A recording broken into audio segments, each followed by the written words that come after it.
It was like we had like a mic Monday, Tuesday, Wednesday, and Thursday, and then the club was on like Friday. If you could get in there, you could like host. And so like when I started, I was doing it at most when there were 4 mics, I was doing 4 mics a week, 5 minutes spot. But most of the time it was only twice. But then I eventually, after a few months, I got together a decent, for relatively speaking, of course, a decent amount of time. And eventually within a year or so, I was like in at the club and hosting. But when I moved here, what you don't, and this is probably the same, I'm not shitting on anybody in particular or anything like that, but there are a lot of people in the scene broadly, probably, and this is probably the same in every city, who like they are in their mid-20s, early 20s. The parents have some money and they live at home rent-free, and it's like, well, maybe they have a part-time job, but like they can afford to go out every single night and till stay 2 out in the late. morning. Yeah, and it's like that's a great luxury that some people have, and some people do that, and then they still don't get better because there's no like. Well, and some people just like you said, we were talking about, and I'll say at least say Jake Chapizza's name because he's just amazing comic. He's great. He was someone who always kind of I said he was great from the get-go. Yeah, and which is very rare. Always had this kind of like setup punchline rhythm to how he's also a little jokes. bit older. It's not like he's 20. Yeah, exactly. He's in his late. He's like actually his life. He's figured himself out. He was a musician. Like he's been on stage before. Like there's a lot of factors that go into a lot of this stuff. I actually didn't know about that. I'll have to the musician part. But everyone's journey is different. Like I would say for the first, even now, I have bipolar, and when you go on stage, I would describe as a frame of reference someone like Robin Williams. When you go on stage, you enter in a state of like hypomania where your brain is just firing faster. So to this day, especially when I'm nervous, like at Comedy Works, because it's stupid and you're just nervous for dumb reasons. You don't need to be nervous. Exactly. You don't have to be nervous. But just know you're never getting past. Exactly. It's never happening. So just go up and have a good time. Exactly. But in your head, you're just like, this is the moment. It's like for real. Like the Chinese finger trap is I think it's the best metaphor for everything in life. Really? It's like the more you try, the harder it is, and the less you go, and the more you come together, and it's like once you stop caring, not in like a oh fuck comedy works kind of way, but like once you like detach like your self-worth to your 4-minute, 3-minute, to whatever how long your set is at Comedy Works once every 6 months. Yeah, it's like things get so much better, and then the same goes with everything, because it's like I remember. We were talking about, you started right after COVID. I started in 2017.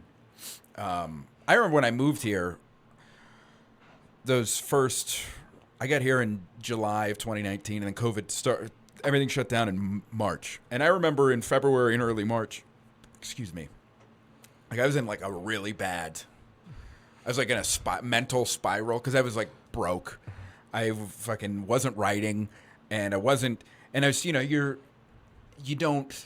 you get mad about it when you're, and you still get mad about it, but like, especially when you're newer to a scene. I wasn't brand new, but I was like newer to the scene, and you're going out to these mics, and the mics there were more people at the mic, more comics before COVID. It would be like, you go to Scruffy Murphy's and there are literally like 65 comics. You go to Rover, and it would be, I think the first time I went to Rover, I signed up at 7:00, by the way. Yeah. It's always started at 8. I signed up at 7, and I was 65th on the list at 7, an hour before the show. Yeah. And I didn't know anybody. And so, like, just the grind of just staying out and then eating shit because you're a year in and all of your shit sucks. And you don't know anybody. 3.5 hours for 3 minutes of dog shit. And then I wasn't writing anything. Like, all the shit I was writing I didn't like, and I was like, so when COVID happened, like you said, it was horrible for you. Like, it was a good reset for me mentally. Mm-hmm. So it was, because Because then you have the thing of like, all right, if I don't go out, people don't see me, and then they think I suck, and then I don't have new stuff, and then it's like all that. So once COVID happened and like everybody had to stay home, it was like, okay, I can recalibrate my dumbass really? brain. That's super. Because I was going to go off and do my PhD in mathematics and all that before COVID, and then so I had all my friends. So I was at Sea Boulder, and all my friends lived in this international dorm because I was in this like transfer student international dorm because I transferred like my second year. Were you born here? Yes, I grew up in actually Lakewood. Okay.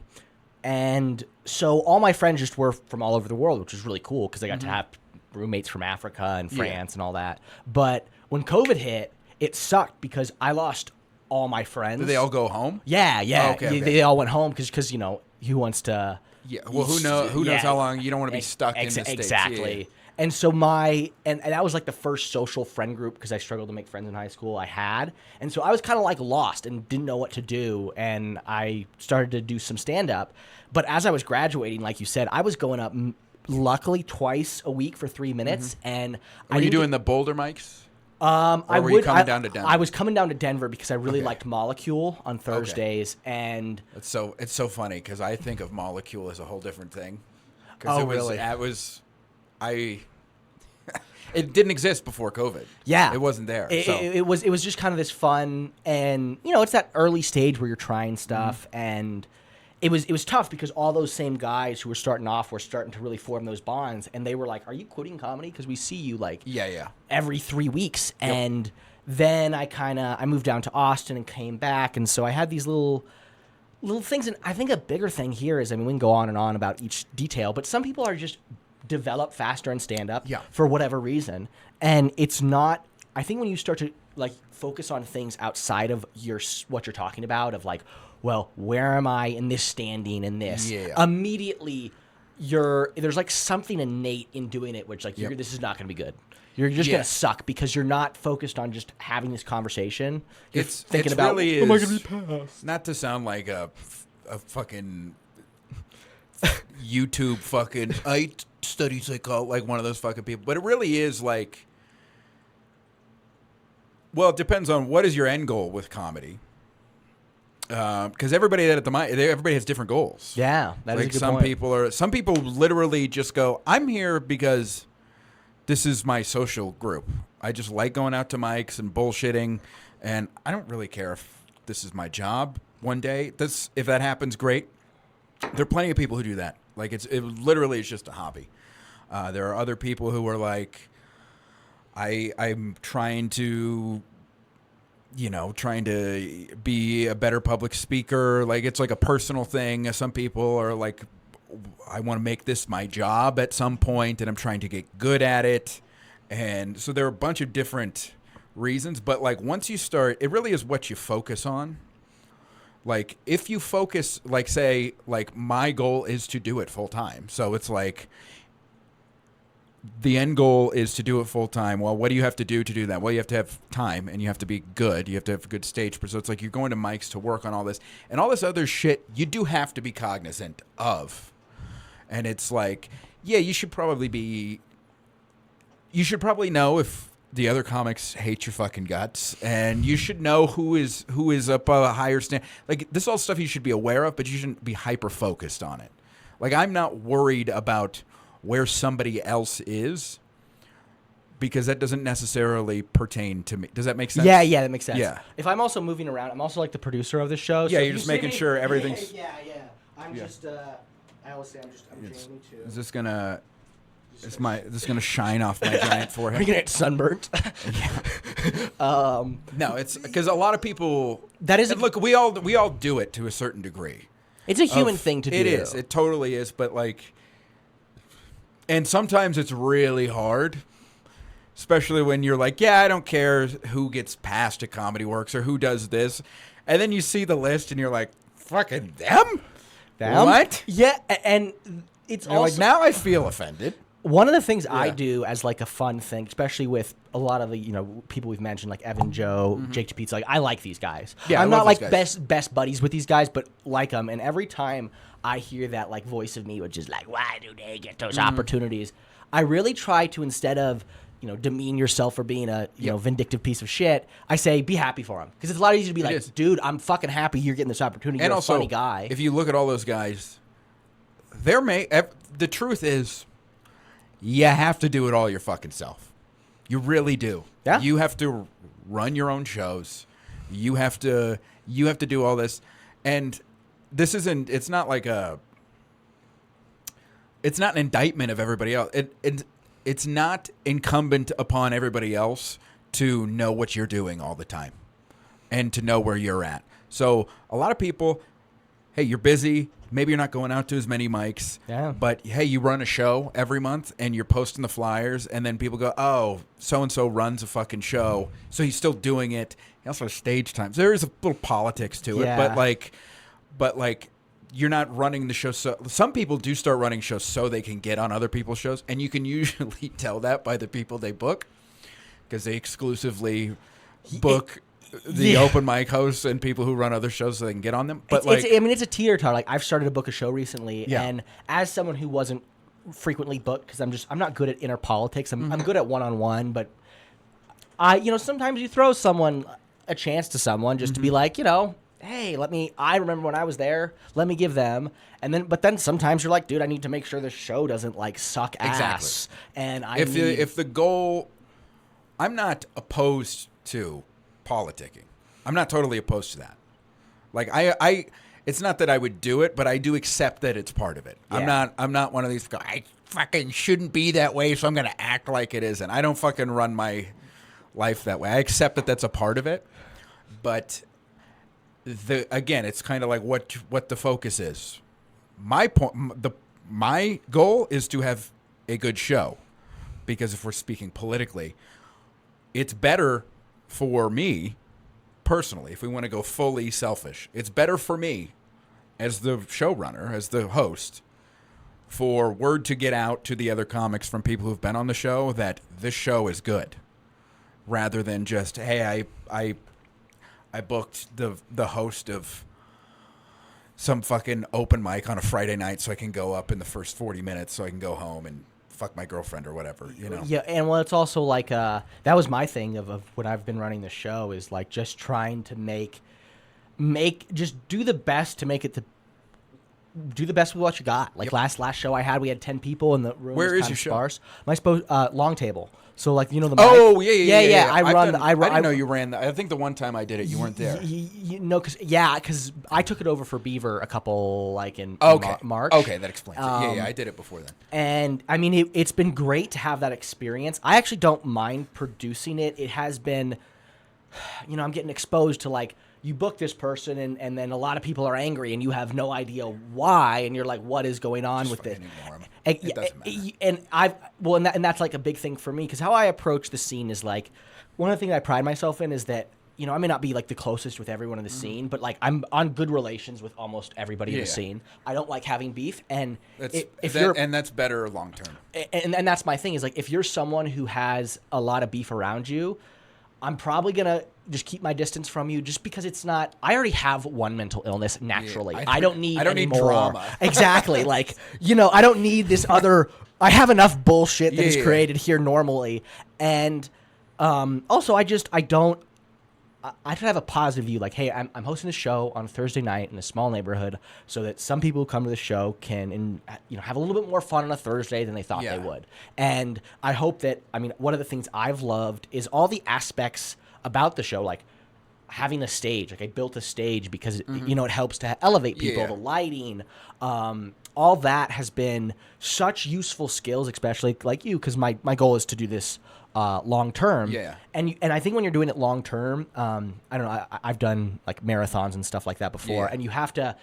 In a marathon, you cannot sprint. If you start sprinting, you have to break it down into small goals. And also different. I think especially with stand up where there's so many skills, some people like pizza just started out with really good natural writing, and I noticed with me that I would have spurts where my skills would skyrocket because I figured something, and then you plateau. That's how every skill is. That's how playing it.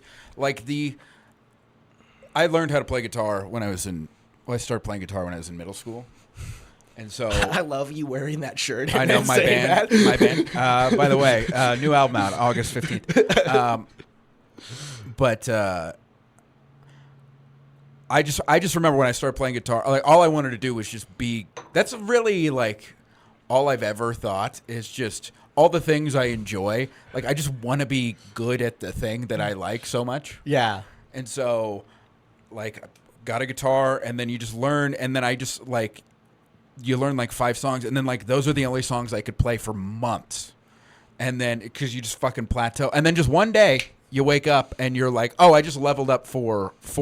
And it wasn't like I was like working for weeks to that moment. It was like I just showed up at a mic and now my stage presence is better for some reason. It's like the synapses in your brain had to finally catch up to all the work you were doing. Yeah. I think sometimes, like, I was recently at New Faces and it was so interesting. I had my girlfriend in the audience at the time, and it was interesting because she'd never been to a live comedy show before, so she was like fresh eyes. And after my set, it went well. Like I had set, punchline jokes that were there. I asked her for her opinion. She said, you seem tight, which was so interesting from someone who's never seen a show, saw that. And one of the things, especially with the material I was doing is a little darker, I was so anxious to be like, I need to get past at this, that I need to hit every punchline, that the space in between jokes that allows people in the audience to realize that I'm joking about these things and that you should laugh and it's okay, it didn't allow that breathing room. And so even though there were these laughs, it was like she said, it felt this tightness. And the next day I went to Monkey Barrel, and it was so interesting when I was at a mic that I've been at 1,000 times. Yeah, and nobody's paying attention. Exactly. It's 3.5 hours in this mic, and I go up on stage, and I start to crush because I am taking my time. I don't care. And it's so interesting how sometimes I find that notch where you start to level up usually comes after some catastrophic failure. Yeah. Or it's just like, I don't know, like I feel like I was going through a thing recently where I just like wasn't this happens all the time where it's just like every new thing I tried sucked, every idea I had sucked, and then just within like the last month, it's like every idea I've come up with, it's like, okay, I know I've been doing it long enough to where it's like, I know this has something, I know this has something, I know this has something, and because you've trained yourself enough that like the first draft is generally passable. Like it's not going to make it into the act, but like it's something to work with that I can throw into a longer set, or of course I'm using it at the mics because that's what mics are for. It's Ben Daly and I talk about this all the time where it's like, I mean, it's summer is right now, so I don't have to work. So I can hit a ton of mics, but generally during the school year, I don't hit a ton of mics because look, I don't want to be out till 11 anyway. I'm the same way. Especially after working 8.5, 9 hours standing on concrete. I don't sit down during class. By the end of the school day, I've walked 15,000 You're a teacher steps. for just people who listening. Yeah. And then I've either work out before work or I go after work, and it's like, I mean, I got to walk my dog, I got to hang out with my cat, I got to like cook, sleep, I got to sleep, I got to do all this stuff. It's like I'm not staying out till I paid those dues. I've sat at the mic for 4 hours, and I never complained to the host, which is the cardinal sin every new comic does. When am I going to go up? I got here 4 hours ago. It's like this is what it is. It's not fucking personal, I promise. Just fucking you just gotta eat the shit. And that's how you meet everybody and you get up. It is what it is. It's not personal. But so because of that, I have moved on to I will only go to a mic if I have something new that I'm working on. That's what's best for me. Time-wise, money-wise, mental health-wise. And it's also what's best for the open mic scene. Because it's like, we've all seen it, where people just go up and just fucking, oh, what are we talking about now? And everyone it's like, thinks they're Sam Talent till they're on stage. And it's like, that's fine. Or the worst, when they go up and they do their fucking material they've been doing for years. And it's like, why are we... I wouldn't do that. I mean, I've done that when I'm like preparing for. That's a whole other thing. Like there's different than I didn't have anything, so I'm going to do these jokes that Yeah. I know work, and I know Yeah. audience of comics, but But the kind of the downside to that is I'm kind of in this. I mean, I'd still be considered an open micer, but I'm not a full open micer, but I'm not exclusively booked. So I'm kind of in this kind of like the in between. So like,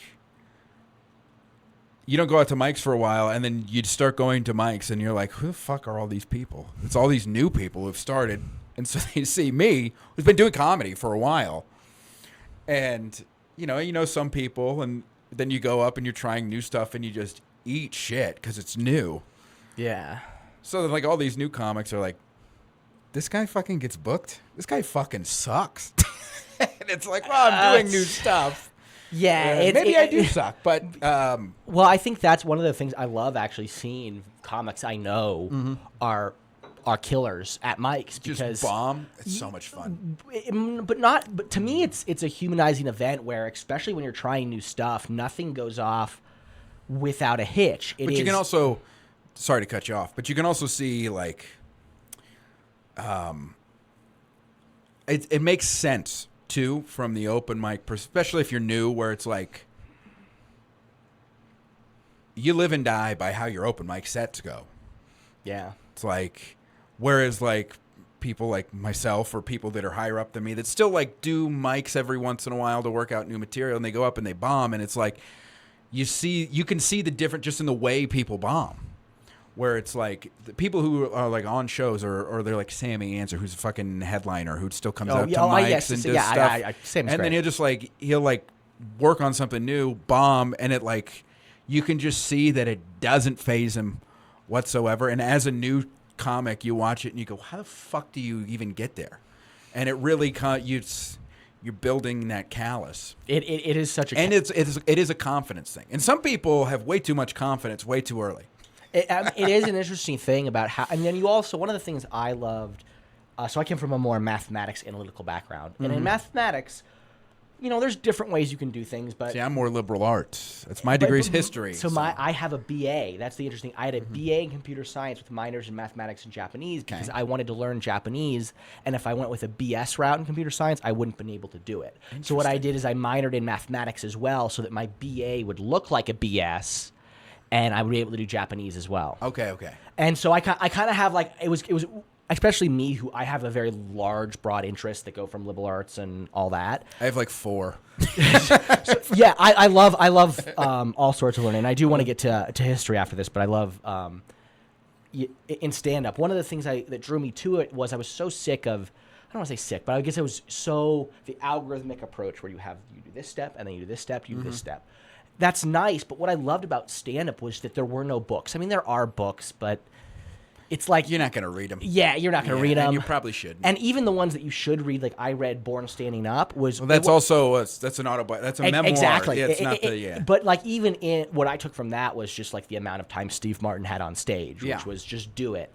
And I liked that because... So my favorite comic of all time is Robin Williams, because I've watched him a lot because as someone with a lot of energy, people think he's not controlled. Yeah. If you've ever had bipolar, he's actually unbelievably controlled, and his ability to slow himself down and hit timings and punchlines is so just... To this day, he's one of the few comics I can watch again, a joke I've heard 1,000 times, and it just... Like his joke about Doc Ellis hitting a no-hitter on LSD is still one of the greatest bits ever. And I loved that.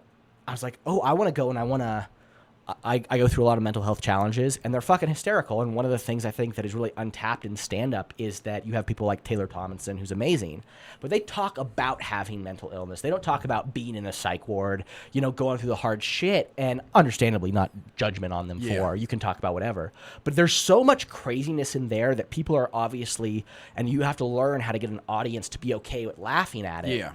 But it's like, that's how I've survived through it, is laughing at myself, laughing at the ridiculous things, and learning how one of the things a lot of people said early on, speaking of like Ben Daly, and he's had a good advice of trying to get me to tone things down for a general audience. And I think it's good advice, especially to stretch a muscle. But part of me is just like, I like figuring out how to make this funny because I don't see a ton of people doing it. And like I love, like one of the things about a longer term career, I get people with like a spouse who's someone who has bipolar or themselves, and they come up to me after my show or a set, and they'll be like, I love it. I have my husband has bipolar. They never say that, but this is so true because I think so many people are afraid that you can't communicate. And I mean, I literally have a bit where I say it doesn't have to make sense. It's my manic episode to like let the audience know when crazy people are crazy, especially if you're somewhat regulated. You know when you're crazy, like that was crazy. And let's laugh at this. This is hysterical. And you can find your own way to be on stage to bring it up, bring it down. And just the techniques of like how you say something, where you pause, how you smile a little bit, smirk. There's so many little details that you can't put that in a book. You can't be like, well, first you need to do this. And then It really is the thing where especially when you're new with anything. I mean, this rule does kind of apply to most things. Of course, there are exceptions, but it's like, well, how do I do it? It's like, well, really, you just do it. And the thing, well, a lot of when we're talking comedy, so like when you start, I guess it's different for like us when we started, because like there were podcasts and YouTube existed, or like you could like listen to comics talk about it, so you kind of like maybe like an inflated sense of understanding what it is at the beginning. Excuse me. To a certain degree, that like starting in 2000 or 1990 is very different than starting in 2017 when I started, or 2021 or 22, with like, just because we have different things. But I do think a lot of younger comics, and I'm not like an old comic by any stretch, but a lot of, people 4 or 5 years and under for sure, It really comes down to like personality type. Like when you just said like Ben gives advice and it's very good advice, but sometimes I don't necessarily think it applies to me. But it's like some people won't even go, it's good advice. They'll just be like, well, these fucking people just don't fucking understand what I'm doing. And it's like a lot of people don't. The very thing that makes you better is being self-critical, and not just self-critical, not just being like, I fucking suck, but going like, how can I make these better? That was so How do I get better on stage? Like, I had to tell Ben in that moment, like, hey, I want to hear your criticisms, even if I don't agree with it, because you're a funny comic. Yeah. And I remember watching Ben start. Oh, I mean, so he was not to pizza. Not at all. But like, again, it's like you could see there was something there, but it was just like he would go on these long rambling stories, and that's probably what he probably sees what he was in you or somebody else, where it's like there's a lot of he's a real big trim the fat, which I would agree with broadly, of course. Of like, if you're going in on this subject, it's distill it down to where the least amount of time. You need to be able to get what you're trying to say across in the least amount of words without it feeling rushed, which is hard to do. It's so hard. And one of the things about criticism, especially in an art form like stand-up, and I don't know if coming from a background of martial arts where I was never like physically talented, and so learning to take people's criticisms is how I got a lot better. Yeah. I took that to stand-up where, it doesn't mean you have to apply what they're saying, but maybe they're looking at it from a different angle, and maybe there's something in there that you're doing that's stupid that you could fix. Yeah. And it's such a dumb thing when people don't listen to other people because they're like, well, that's not just me. It's like, well, I don't know. Because maybe it is, and maybe there is some other aspect that you could get better at. What do you know? You're fucking 3 years into stand-up. It would be one thing if somebody's like, hey, I mean, you go out saying the N-word on stage or whatever. That's a whole fucking other thing. But like, if somebody's trying to be like, dude, you shouldn't talk about this on stage. It's like, all right, fuck off. Yeah. You know, that you don't necessarily have to listen to. I mean, of course, like if you're talking about a very, very traumatic sexual assault, it's like that's probably not very fun. I'm not going to tell you can't if it's your story. I'm not going to tell you can't talk about it, but it's probably why nobody wants to laugh. Yes. Well, and also maybe the way you tell it can change. That was Ben's Yeah. criticism of me of like, hey, if you have a crowd that's not into what you're saying, Yeah. can you like tilt the dial to be like, hey, how can you, especially when I remember specifically, I had these old bits that I hadn't realized I hadn't gone over and like tightened the screws where they were a little loose because they were bits that early on were the only bits that worked. And so you just cherished kept them. doing them. Yep. And going back and looking through them, I was like, oh God, because you want to say, well, they're all shit. No, they're not shit. They're just like they probably could be better, and there maybe is a better way to say them. Yeah, the real thing is a lot of those early ideas, they may not be great ideas, but they might be good ideas that you weren't good enough at the time to make into good jokes. Yeah. Like I still have, I mean, if I do an hour, I'm doing a lot of old stuff, but like in the first year and a half or so, I probably have two bits that I do semi-regularly still. I'm 4 years in, and if I'm being brutally honest, I maybe have 15 minutes, if I'm being very generous, of like actual meat. Like I could probably do 30. And the truth is, with that 15, you can look at it truthfully. 7 is it's probably if you really really honed it in, it's probably like a 7 or 8. Yeah. Oh yes, there's 7 or 8. Yeah. Like this stuff is, I'll say good, but I'm not even like super confident saying that. Then there's like another that's like okay, and then 15 extra minutes of I'll fill the time. Yes, of it's. I mean, it's I'll do there. the time.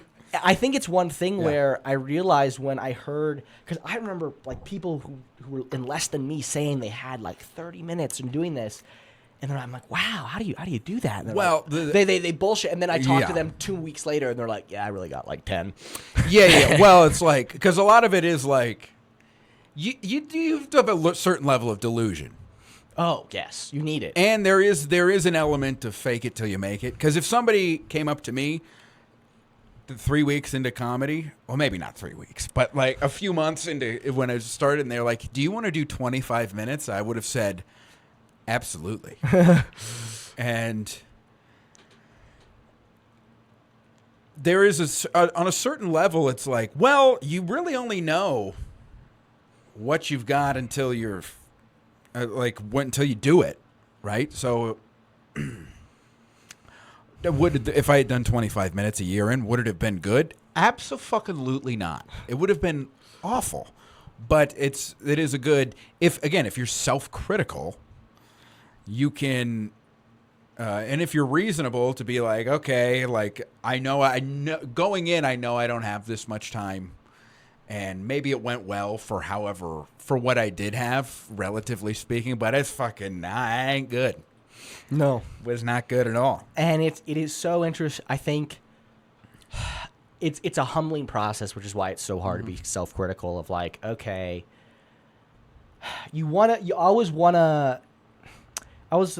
described as like fish in ponds. Like you'll get a little bit bigger of a fish and you'll be a decent sized fish in a smaller pond. And then you'll go to a bigger pond and you're not that big fish anymore. Yeah. And I think it's why it's so important to try to develop a mentality that's not focused on these external things. Well, and if you want to, it's like, well, you have to accept people aren't going to like you. There's going to be a certain percentage of people that just aren't going to like what you're going to do, no matter how good it is. But why give them actual ammunition? So, like, make it as good as humanly possible. So then when somebody goes, that guy fucking sucks, most people go, that guy's this is a fucking hater. Well, and I can be a point where there's comics I don't like, where, like, I just don't think they're funny, but, like, I acknowledge they're good. Yeah. Like, there's, like, a weird thing about, because art is subjective, so I get that, of, like, okay, I don't think they're funny, but they're clearly funny. It's like, well, I don't think they're funny, so they're dog shit. It's like, Yeah, they're selling tickets. I mean, does that mean much in a business that's predicated on personality? Not necessarily, but I mean, they're good at something that I'm not because they're selling tickets. Or once you do it long enough, you can see. I'm not talking like the big names. Like if you go into clubs, like especially like not like Comedy Works because it's a little different, but like if you go to like a smaller club, and you can because they're not going to have the big name headliners every week, but they do have headliners every week, and sometimes you can see. Like when I was hosting at Penguins in Cedar Rapids, even like a year and a half in, there would be headliners. Like I worked with Miss Pat there, and I've never seen somebody kill that hard ever in my life. Oh, she's fucking hysterical. She's so fucking good. But then like 2 weeks later or 2 weeks before that, there was a guy who headlined, and I hosted the whole weekend, and his closer was, I'm not kidding, 10 minutes of 80s rock, 80s hair metal. It's like Bon Jovi and Def Leppard. And he would be air guitaring, running around on stage, lip syncing to all of these songs. And the crowd loved it. Really? They to the point where like a woman came to get a drink, and she was drunk, and she's like, "You are funny, but this is comedy." I swear to God, she goes, "This is comedy," and I'm like, "Okay, all right." Okay. And it's like, look, it worked. Good for him. Do I think that we're doing the same thing? Not necessarily. Is that copyright safe? Or he didn't record it. It wasn't like he was, but it was like, it was more, I would say he was like more of a vaudeville kind of act, but it was very clear watching it as a musician and comic watching it that it was like, oh, this guy desperately wanted to be in a band when he was 15, 20, however old he was in the 1980s, and it just didn't fucking work out for him because he was also kind of a curmudgeon-y dick off stage. But there's nothing worse than a comic who thinks they're better than you. Like, it's already a lowly art form. Like, I love it. Yes. It's like you're already. Well, it's one of the reasons I liked it. That it's. I don't think there's anything worse than a fucking comic who thinks they're a fucking philosopher. I can't stand it. I can't stand it. I can't stand it. I can't stand it. It's one thing if it's like tongue in cheek, or if you happen to say something profound. But like, I don't like people that are like going up there trying to make points, trying to make a point, or I'm a deep thinker. It's like, buddy, you're talking about cum on your chin. All right, you're not fucking Socrates. Well, stop. I always say it's like it's different if it's coming from something you actually want to talk about, or are you trying to achieve something through talking about it like this? Because I think you can find people who are into really weird shit. Oh yeah. And I'm not saying there's it's weird how you can tell when something's authentic. Like someone's like actually into talking about Socrates versus. That sounds like a fancy name that would sound sexy. Speaking of Socrates, I did want to kind of switch to history because I know you are. Are you a social studies or history teacher? I am a social studies teacher who exclusively teaches history. But it's middle school, so that's... And what drew you to history? Were you always drawn to history? I was. I've been thinking about this a lot recently. How old are you? 27 almost. You forgot. Okay. So you were born, was it 98? 98, yeah. Okay, I was born in 93, so I'm a little bit older. Oh my God, I'm going to be 32 in a couple months. Oh my God. But I have felt that a lot more recently, where you start thinking, oh, that was 20 years ago. Whew. Yeah, that hit me when I hit every age past 25 has been like it's less one more age, or like it doesn't. Truthfully, like you don't have kids. Yeah, you're fucking. You're doing the thing you like. It's like it doesn't fucking anybody that like. I mean, I don't like attaching. Like I'm not ashamed of how old I am, but it's like I'm not going to be like, oh my God, I'm 30, so everything changed. It's like, no, things were the same the week before I turned 30 when I was still 29. Exactly. But if we just digress big time. But like, so when I was liked was always interested when I was little in like catastrophes, like Titanic. I fucking watched that movie a trillion times. Oh my God! Did I think you were gay? Did your parents were like, I think we got one? Well, there is that one scene with Kate Winslet that I did watch quite a bit, but also Leo's hair is magnificent. So, but no, I watched Titanic a ton. I got a PlayStation 1 in '99 or 2000. My mom bought it from a friend of hers whose son had like graduated or whatever.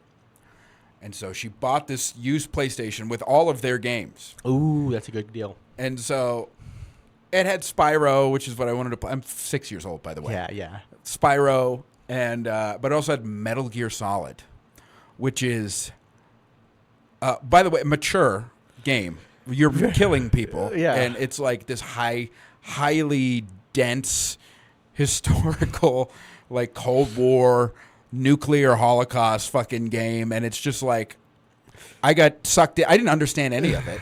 I didn't understand the story at all, but I got sucked in. So I think stuff like that. I remember discovering Wikipedia when we first got the internet. Ooh, like I was 10 years old when I had the internet for the first time. So yeah, I remember the dial-up internet being like 3 or 4. like we never had dial-up. Oh, shit. Like we couldn't even afford that. So we ended up getting like internet like 2003. It takes so long to load. Yep. But I remember like looking up. I went to Alcatraz when I was like 10 or 11. I remember like looking up Hitler for the first time on Wikipedia and just reading it, going, "Oh my God, people liked this guy," and it's also like. That was the class I was best at in school, was social studies and history, because I've always been like well, why is something the way it is? Okay, how did we get here? And when you know, particularly the history of the country you're in, and in our case it's the United States, when you do know the history and you do know it in depth, it is a lot easier to detect horseshit. It's a lot easier. It is, and it gives you a more nuanced look at everything. It does. That's interesting. So you said your interest in catastrophes and wanting to know why things are the way they are is what drew you to history, and what made you good at it. I think I was always really good at history, and I think for a slightly different reason. I was always an outsider, always like a problem child. And so I think I was really good at, especially with history, if it's your own country's history, people place themselves within that context. Yeah. And I was really good at trying to put myself in other people's shoes, because I was always trying to put myself in other people's shoes because I was just so different than everybody else. And so it made me really good, especially at understanding like horrific events of why people got, because especially when there's something that's really bad, like, I mean, the Civil War for one sec, you want to say, well, everyone in the Union was like evil and they were bad. Yeah. But then I was pretty good at being like, well, what about like the farmer boy who was just like working the fields? Well, here, I can. That's my shit. Is the Civil War, dude? I like let's and that was kind of like, because I have no quarter for the fucking Lost Cause. I have no quarter for it whatsoever. Interesting. Hate the Lost Cause. It's 100% bullshit. Now, well, and I'm not saying. Now, within that, there's nuance. Okay, so mostly because when you argue with the Lost Causer, they immediately so can you explain what Lost Causer is? Okay, so the Lost Cause was the theory that was proposed directly after the Civil War by Southern historians, that the Civil War was not fought because of slavery, that it was fought over specifically states' rights, okay, so and this taxation, okay, and that slavery didn't factor into this at all, and actually, slaves were very well treated by slave owners in the South. Uncle Tom's Cabin, and bro. Yeah, have you ever read Frederick Douglass's narrative? It is horrific. Yeah, you don't. And that is in Maryland, where routinely they were treated well. And I want to preface this when I'm saying I'm good at understanding different positions. I'm not. I know, that's why I'm trying to get to that. I'm trying to get to exactly that, yeah. because I want to get into this. I just want to preface with saying that one of the things I was good at was also not getting like emotionally attached. Just being like, you said why? I always wondered, well, why? Because it's you have evil people like Hitler, and that's like a different thing. Yeah. But I was always like, well, how does some normal person go there? Exactly. And same thing with like you said, this lost. Well, why?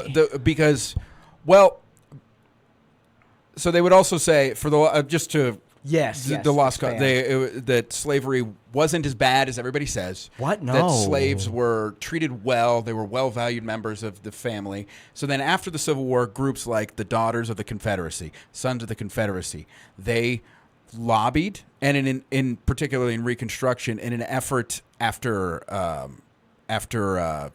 the Amnesty Act of 1872, when all these former Confederate lawmakers were allowed to vote and get positions of power again in the South, which they weren't allowed to do for a few years after the Civil War, and they never should have been allowed to do.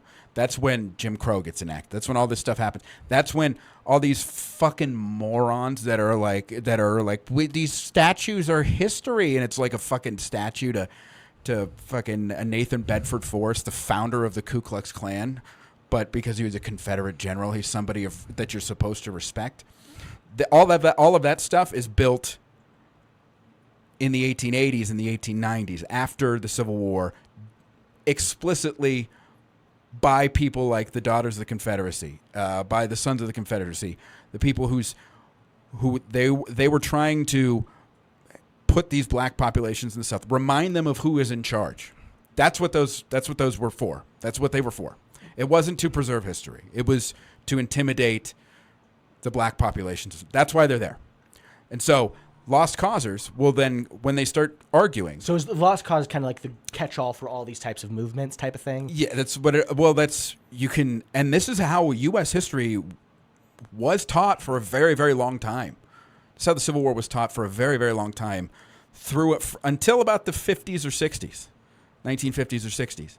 And in certain states, like Florida, and throughout the South, it's still taught that way. And in Iowa, where I'm from, I went back for a buddy's wedding last summer, and I saw some teachers that taught me when I was in elementary school. And I told them I was a teacher. And I told them what I taught, and they're like, how do you teach slavery? I'm like, I teach it the way it happened. They're like, well, they're changing laws. And they go, well, in Iowa, by the way, per capita, no state gave more soldiers to the Union cause than Iowa. Yeah.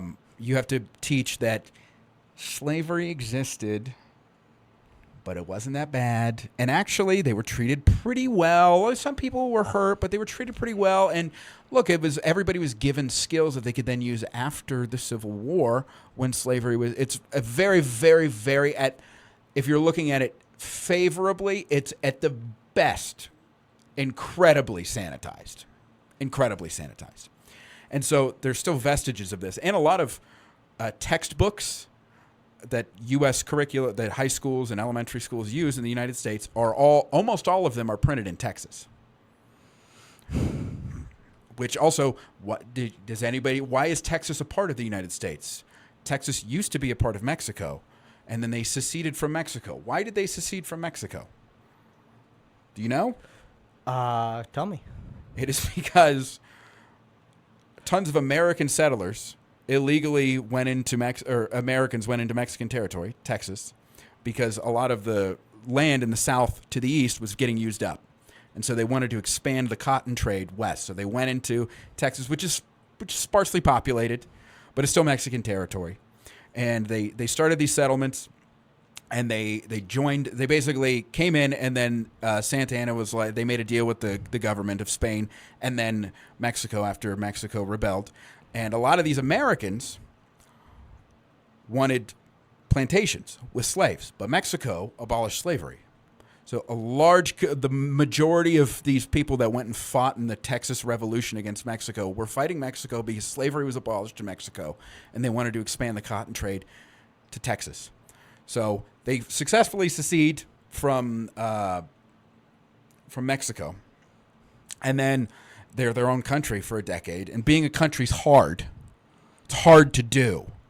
Turns out it's pretty. Well, it's and pretty also, complicated. I mean, you left out a pretty big group of people in this thing. It wasn't also just Mexico; it was also Comancheria territory, which was like a whole this was. It's like it's a million different things. Yeah, I'm talking about the Americans. Yeah, that were there. But I see like it was. Yeah, the whole Texas. That's a whole other story. But but then they join the U.S. They're admitted as a slave state, of course, because they're beneath the Missouri Compromise line, and then magically 15 years later, they secede again and join the Confederacy explicitly, and it says in all of their declarations of secession.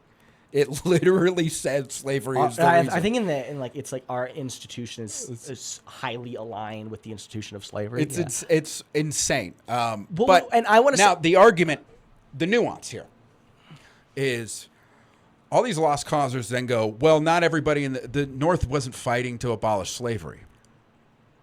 Fair enough. At first, especially. Fair enough. The North didn't start the war. Abraham Lincoln didn't start the war.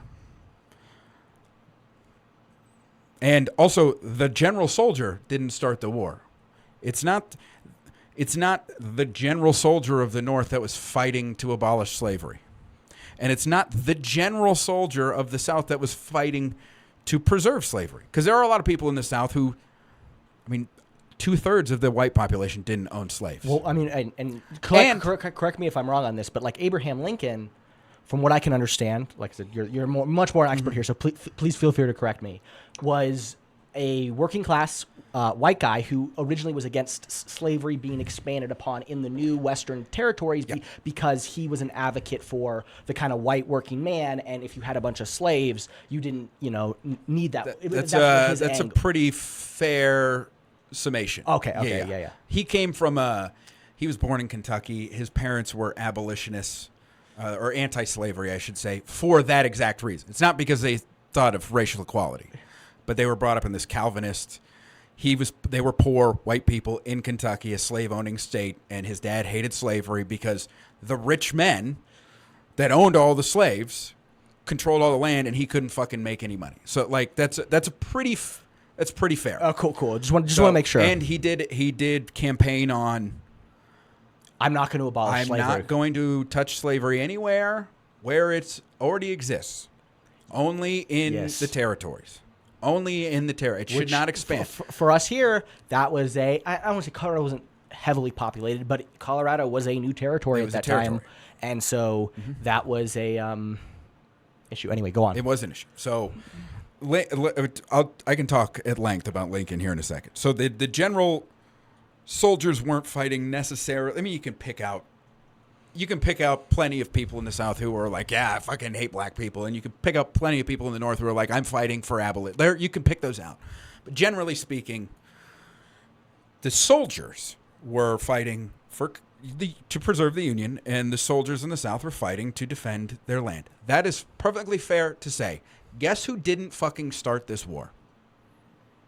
The general farmer. That's not who started the war. The people who started the war were the politicians, the people in power, the people who owned all the money, who had all the wealth, who owned all the property, which included people in the South. They started the war. Every single Southern politician, every senator, every representative, every governor, every single one of them in the South was a slaveholder. And just to emphasize. Obviously that, but a big issue for them were in the new territories. Like, I don't know if Texas was in it, but like the Western territories, so they wanted to expand slavery. They wanted to expand it because it made a fuck ton of money. Well, it made a ton of money, and a lot of the soil was getting depleted, and they knew that. And they knew, why did Lincoln not want to touch slavery in the South? It's not because he was pro-slavery. It's because he, incorrectly, by the way, thought, or too slowly, he thought keeping slavery where it's at and not letting it expand, the soil's going to break apart and it'll die. It'll die a natural death.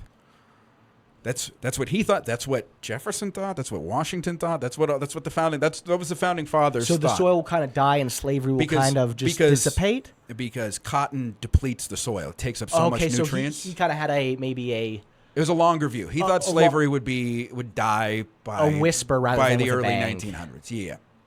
I mean, he even says in his first State of the Union, he's like, we don't want this rebellion to start into a remorseless revolution or something. I also emphasize that Lincoln was also trying to keep the Union together. I can get into I'm Lincoln not talking. yeah. I'm just trying to paint a picture for people who may be listening that he's trying to keep together a country that is very fastly falling apart, and coming out and flatly saying, trying to abolish slavery. He's trying to do three things. He's trying to preserve the country as a political entity. The country is preserve the country. Preserve the form of government. Preserve the form of government of that country. He's trying to preserve the Constitution. Mm-hmm. And it maybe initially not get rid of slavery, but stop at the very least stop the expansion of slavery. And I think I'm trying to put myself in Lincoln's shoes. You're in this time. They're very large shoes. They're very large and a much tallest president we've ever had, still to this day. And he is. You are trying to be sympathetic to your Southern constituents and avoid rhetoric. I mean, we all know the rhetoric that's crazy right now. It's politics. It is what it is. Yeah. Politics of, I am not trying to take away. I'm not trying to abolish slavery. I'm just trying to prevent its expansion further, to keep things together. And as things unfolded, it seemed like obviously things changed quickly. Well, I would argue, and look, I think Lincoln's the best president we've ever had. I think he's the model of temperament that you want in that position. That being said, I can tell you a couple of things he was wrong on. And what I think he should have done. I mean, and of course, we have hindsight, and we know how it fucking ends. So you can do all that. But and you see actually a lot of black people make this argument too, and I totally understand where they're coming from, because you have to look. If you look in the shoes of black people in America, like all they're ever taught in school is, where does your history start? And it starts on slave ships. And then the great white hope, Abraham Lincoln, comes and saves you. And it's like, that's a little fucking condescending, don't you think? Oh, yeah. And it's like, they didn't do it all himself. It wasn't his original plan. And it wasn't necessarily his original plan, but he also, this is why I think he's the ideal leader. When he realized that this is what it was going to take, and he made the decision, he did not turn back, even when he politically probably should have, politically speaking. He staked his second term on it. He staked the war itself on it. He lost the fucking midterms on it. I want to articulate that abolitionists, like complete abolitionists at this time, there's a really, my understandings come from American history tellers. Mm-hmm. They have a 6-part summary of the Civil War. And they articulated that abolitionists, like complete get rid of slavery. There's a minuscule, and there's a spectrum within it. There's a spectrum, but they are the far crazy lunatics that, like, when this Civil War started, no one thought the abolitionists were going to go this way. No one thought that. I don't think the black soldiers in the army probably didn't think that. I would argue the only people who knew immediately what this meant were freed black people. They knew that this was the if it was ever going to happen, this is the only way it's going to happen. They knew that immediately. And I want to pause here. And the slaves knew that too. That's why they all went to Fort Monroe immediately. In Virginia, a lot of them fled immediately once they heard this conflict had started. A lot of them left and they went to Fort Monroe. And a lot of the soldiers, like when the white soldiers went to go fight the war, the Confederate soldiers, a lot of the plantation owners just left their slaves there. Mm-hmm. And I mean, can you imagine that? Like, I've tried to put myself in, these people's shoes of, you have been a slave your whole life. That is probably ingrained in you. And you've not been allowed to learn how to read. You've not been allowed to learn how to write. You haven't been allowed to think of yourself as a person. Yeah. And it's a horrible thing. You are now making steps on your own 2 feet to leave your plantation. I couldn't. And up to that point, anybody who ever tried to escape, if they were caught, they were beaten. And if they weren't caught, and if they had family, their families were punished. That's why a lot of people didn't run away. Because it's like, well, if I leave and I leave my fucking mom, who's 75 years old, they're going to kill her. Yeah. Like, that's... And this is one thing, so, and I don't want to... When I'm saying this, I'm not... Like I said, I'm trying to understand people at the time. Now, this is very interesting about slavery, because most of the Western world, I think Britain abolished slavery in, like, 1821 or something like that. Yeah, I think might have been 31. But so, yeah. but much 33, 30 years yeah, earlier. yeah. Slavery was kind of on the outs. But they also... This is where my fucking American brain comes in. When fucking Europeans try and talk shit about American race relations, it's like, it's your fault. Well, and they had abolished slavery. They would argue that they abolished slavery in the 1700s, but they had only abolished slavery in their country proper, and they'd allowed it in all of their colonies and territories, and that was abolished. Well, in and I don't. When I say the statement, it's why I was trying to preface this. I'm trying not to moralize this, and I think it often... It's hard not... It's very hard not to. It's very hard not to, and I'm very trying to hard look... not taking a step back from maybe this time, but slavery had existed everywhere. It was horrific at all times. One of the things I didn't know about that I found out about recently was the Barbary pirates, who would raid... ships going through Gibraltar, and they would also raid northern France and Ireland, and they sold, I think, over like 300 years, 1 million white slaves as galley slaves to the Ottoman Empire. And I'm not, especially as a white guy saying that, you're immediately seen as like, what's the big deal? I'm not. I know what you mean, but I mean, also like you could talk about like the empires that sold their brethren to white people from Africa. You could. Now, my counter to this is. That's all well and good, and that all happened, and that's horrific. That has nothing to do with what the United States did, though. And I would think that's I would agree that's where that one of the things I think that we like to, especially now, is and I would throw in the other caveat of slavery has existed in every culture since the beginning of time. The particular difference with the United States. And the chattel slavery we had is it was explicitly based on race. Explicit. And it might not have technically started out that way, but it did end up being that way. Well, and one of the things because I mean, in this there was a similar, like taking slavery out of curriculum. There was a similar movement years ago when I was in high school to take things like the Sand Creek Massacre out of textbook of Colorado history. Yep. And very against that. I want one of the things about tragedies. I try to look at both sides, but I think one of the things about tragedy is you want to study it from both sides to be able to be like, why? Like you said, why did this happen? And I think a lot of times I have people when they hear the slavery, it's so often moralized where, if you're being taught this, it's one thing. But the reason I took out this view is to not. It's on you. It's on the cultures that we live in to teach this stuff. But I don't like making people feel very bad for things they didn't do because I think it just pushes people further in crazy camps. And so I think and I would argue, and I think we're of the same mind on this. So I think my argument is, well, you still have a responsibility to understand that this happened, that it's not woke liberal propaganda. The woke.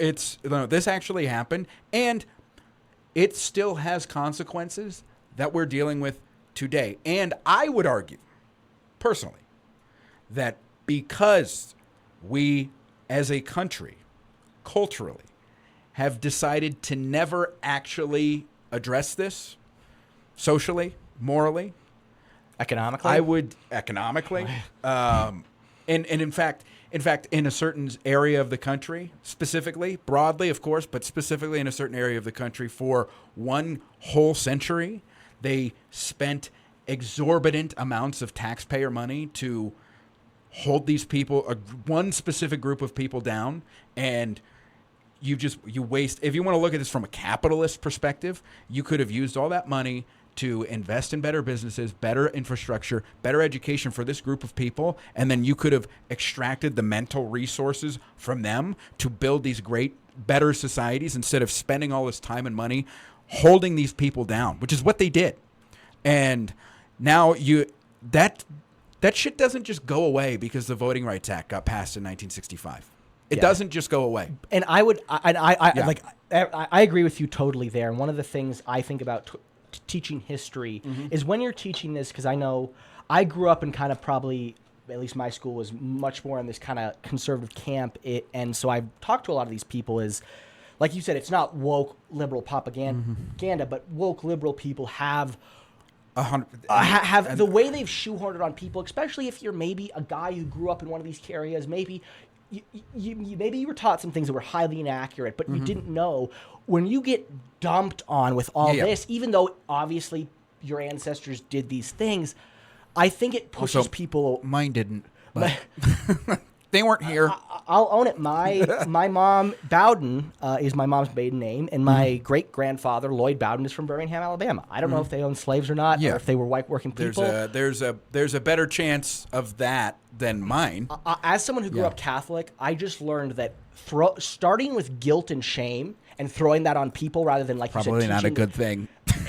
Probably not a good thing. It doesn't bring people in when, like, you're telling me all these facts here. They're all factual the way, like, I don't know. I watched Get Out for the first time last night, and I think because I'm kind of, I think, hard to place politically sometimes because I just have different views. I think my girlfriend thought I was broadly, my girlfriend was gonna like have issues with how they portrayed white people in it, and I actually am like, no, I loved every aspect of them depicting what it's like for a black man to be entered into this world, and then obviously there's the crazy there's so supernatural stuff. But I loved that because I don't know that world. I'm not claiming to know that world, and like you said, the redlining, all these things. You can paint a bad picture without having to dump guilt and shame on people. Exactly. For who like, I'm a big believer in you don't hold the son responsible for the sins of his father. You still, I think, as you have a responsibility. But you do have to acknowledge that happened. Exactly. Yeah, you can't just go, no, you can just go, no, my dad wasn't. The Gary Ridgway's kids can't go, yeah, my dad didn't brutally murder people. Obviously, but you know what I mean? I think it's and I'm not claiming to know how to do this. This is a tough balance. Exactly. I'm not saying I know how to do it either. Because you want to be able to bring, like, I think I'm good at one of the things when I studied all of history and understanding that it wasn't just, this was a very specific type of awful, like, Uncle Tom's Cabin, or like Django Unchained, I think is a really good depiction about how Tarantino has the contrast between like the white people, it's all like fictitious, like silly, and then with the black people, you're like, holy fucking shit. Yep.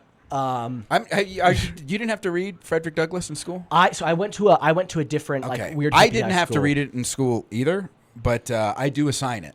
It's very short. His autobiography is very short. You should read it. I mean, I also love like, it is some of the black historian, like, so I love like Glenn Lowry. Coleman Hughes is a young guy who's just brilliant to read. I like him. I really, for the most part. I mean, maybe. I loved hearing from. He's black... he's not a historian. No, he's a philosophy. I'm just talking like these intellectual figures because I love hearing their perspective about, like, I always wonder, how do you reconcile these parts of you? And when I can see someone who has emotional things, and when you come at something with emotion and guilt, like I saw this, I went to CU Boulder, a very liberal school. And oftentimes as a white person who I think I am very well informed at what happened about on a broad level, not only here, but worldwide. And I don't find it helpful when you're like, well, don't you feel bad? It's like, well, it's hard for me to feel bad for things I didn't do. I'm well aware of my country's wrongdoings, but if we're trying to bring people together, is this the way to do it? It is hard. It's hard. I mean, you're a teacher. You're doing this in real time with young people. I mean, I mean, what also? It also helped. Like I'm also not. I didn't go to school for teaching. I went to school for history. And I'm teaching the subject I actually know a lot about. And so in history, what were you? It was broadly, but I personally focus on U.S. history. So I if his students' parents had a fucking problem, they have my email, and I have the documents.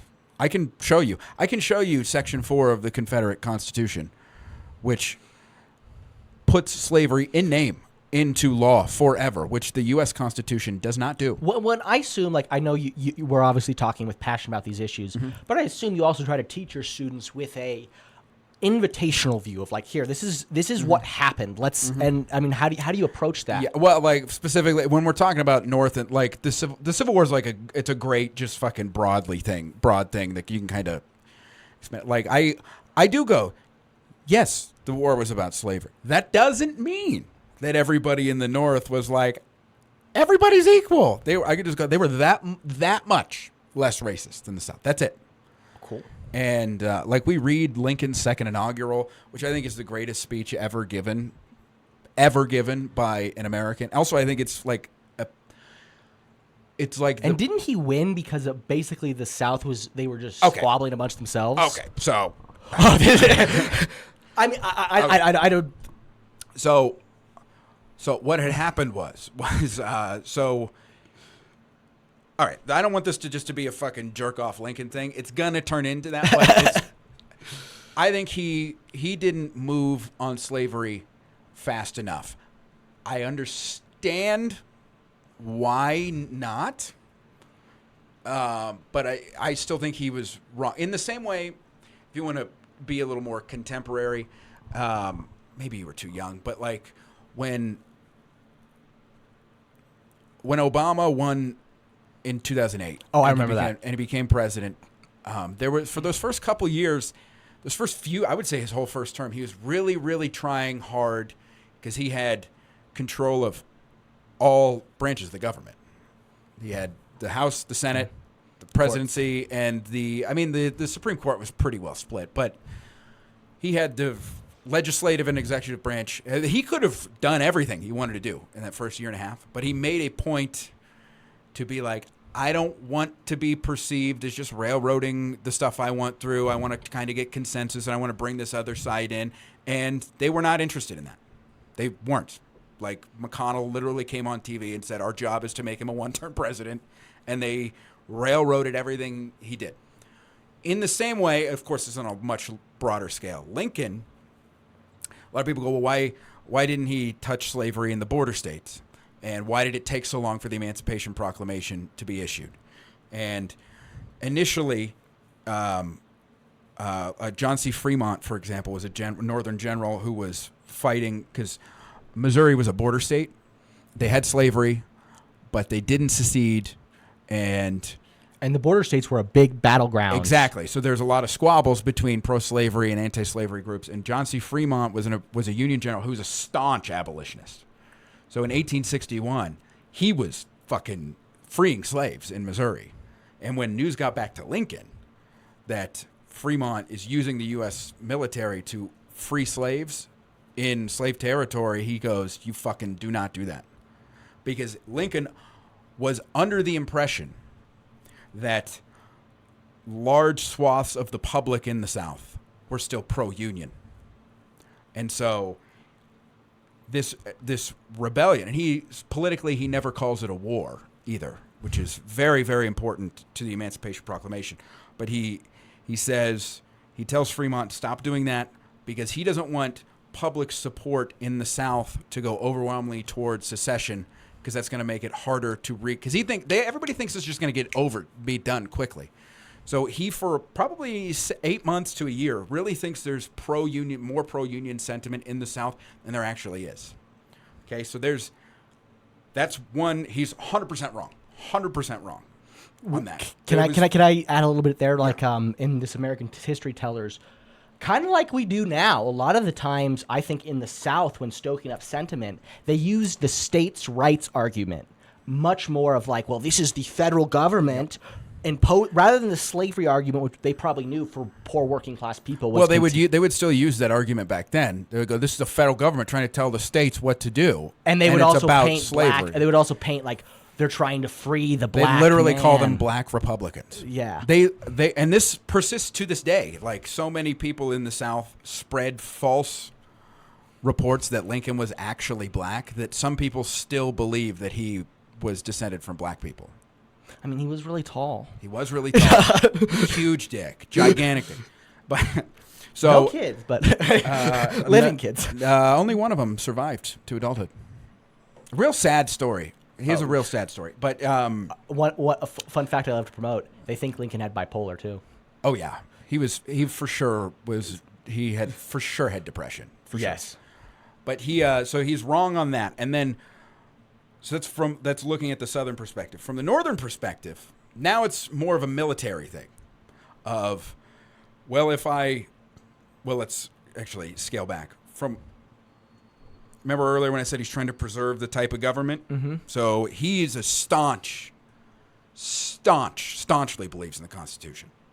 And so if he takes too many overarching executive decisions, that might set a precedent that he doesn't want after he's gone. Okay, so he doesn't have the authority to abolish slavery in states that are not in rebellion against the United States as president. They have to willingly give them up. This is kind of that line we were trying to balance. So you're fucking balancing a tightrope here. So if he just does it anyway, well then Kentucky, specifically Maryland, is going to secede. And if Maryland secedes, then Washington D.C. has to get evacuated. It's setting the stage a little bit too. Like the North was more populated and more industrialied. Yeah, but the South had a lot of very good generals like Lee, like a lot of Longstreet. All these people generally but also the North also had more railroads. They also had I include that in industry. They also had more farmland, and Yes. they had more farmland that was used for food. Because the South had a ton of farmland, but a lot of it was used for tobacco and cotton, which you cannot eat, and indigo and stuff. So there's that. And then also, Lincoln he also understands that not everybody in the North wants slavery to end. They might not like slavery, but he also understands a lot of people in the North, specifically in the cities, can look one step ahead and go, well, if we free all of the slaves, where are they going to go? And they're going to want jobs. And where are they going to come? To these cities. And look, I don't want that. I want us to win the war, but I don't want that. So if you move too fast, then maybe public sentiment in the North goes against the war, and then they go, well, why are we fighting this anyway? And so he's walking this very, very delicate kind of tightrope. I think he could have done it a year earlier, personally. It goes into effect in 63. I think he could have done it in 62. And I mean, to be fair, you're also looking at that with I remember because I know how it ends. Yeah, too. yeah. So I'm trying to give him a little maybe more grace than he deserves. I could be. I don't think. The fact is, when he issued it in September, he said, "Hey, in 100 days, this is going to go into effect." In the original one, he had a whole passage about colonization. In the final draft, that was cut. That wasn't there anymore. And from that moment on, slaves were freed in the South whenever the Union Army moved anywhere. And he was routinely lobbied. So what year was this? 63. 63. January 1st, 1863. And routinely throughout 63, and he also said he was going to issue this before the midterm elections.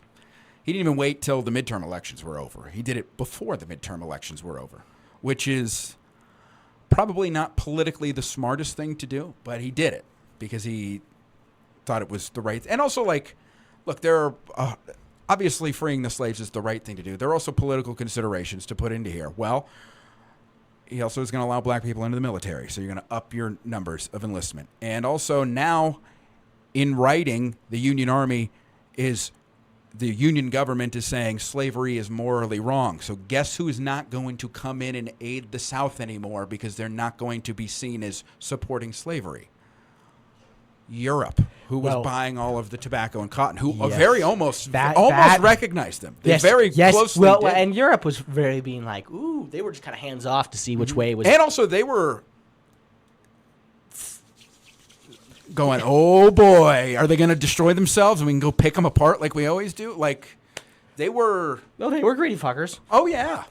One of the things I actually wanted to ask after this that was something that I actually don't know about. So I'm gonna lay out what I think. I want to let you let me finish and then correct it. And this is coming from actually not. I don't really have a good source, but mainly just from hearing.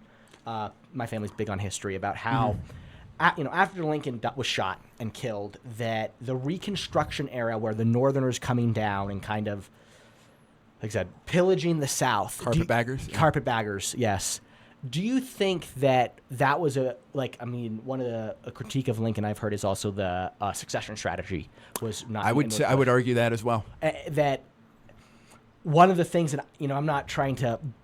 But it gave the South political capital when you had these carpetbaggers coming down that has stoked sentiments to this day to be like, oh, they don't care about your state's rights. Mm-hmm. And it was kind of the money grubbing thing that allowed them to then also do things to black people and really point at it almost like stoked division more than necessary after his death, which obviously was caused by the South. So I'm not trying to put blame here. I'm just trying to understand about how maybe that also inflamed turmoils more than they should after just a civil war. I would, but I don't know. I would say that is overblown by the lost cause.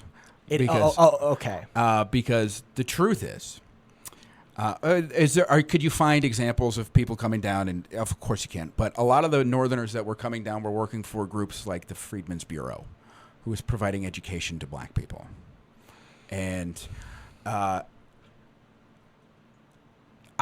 Probably the biggest single mistake Lincoln ever made was making Andrew Johnson his vice president. Because, look, I mean, you can't.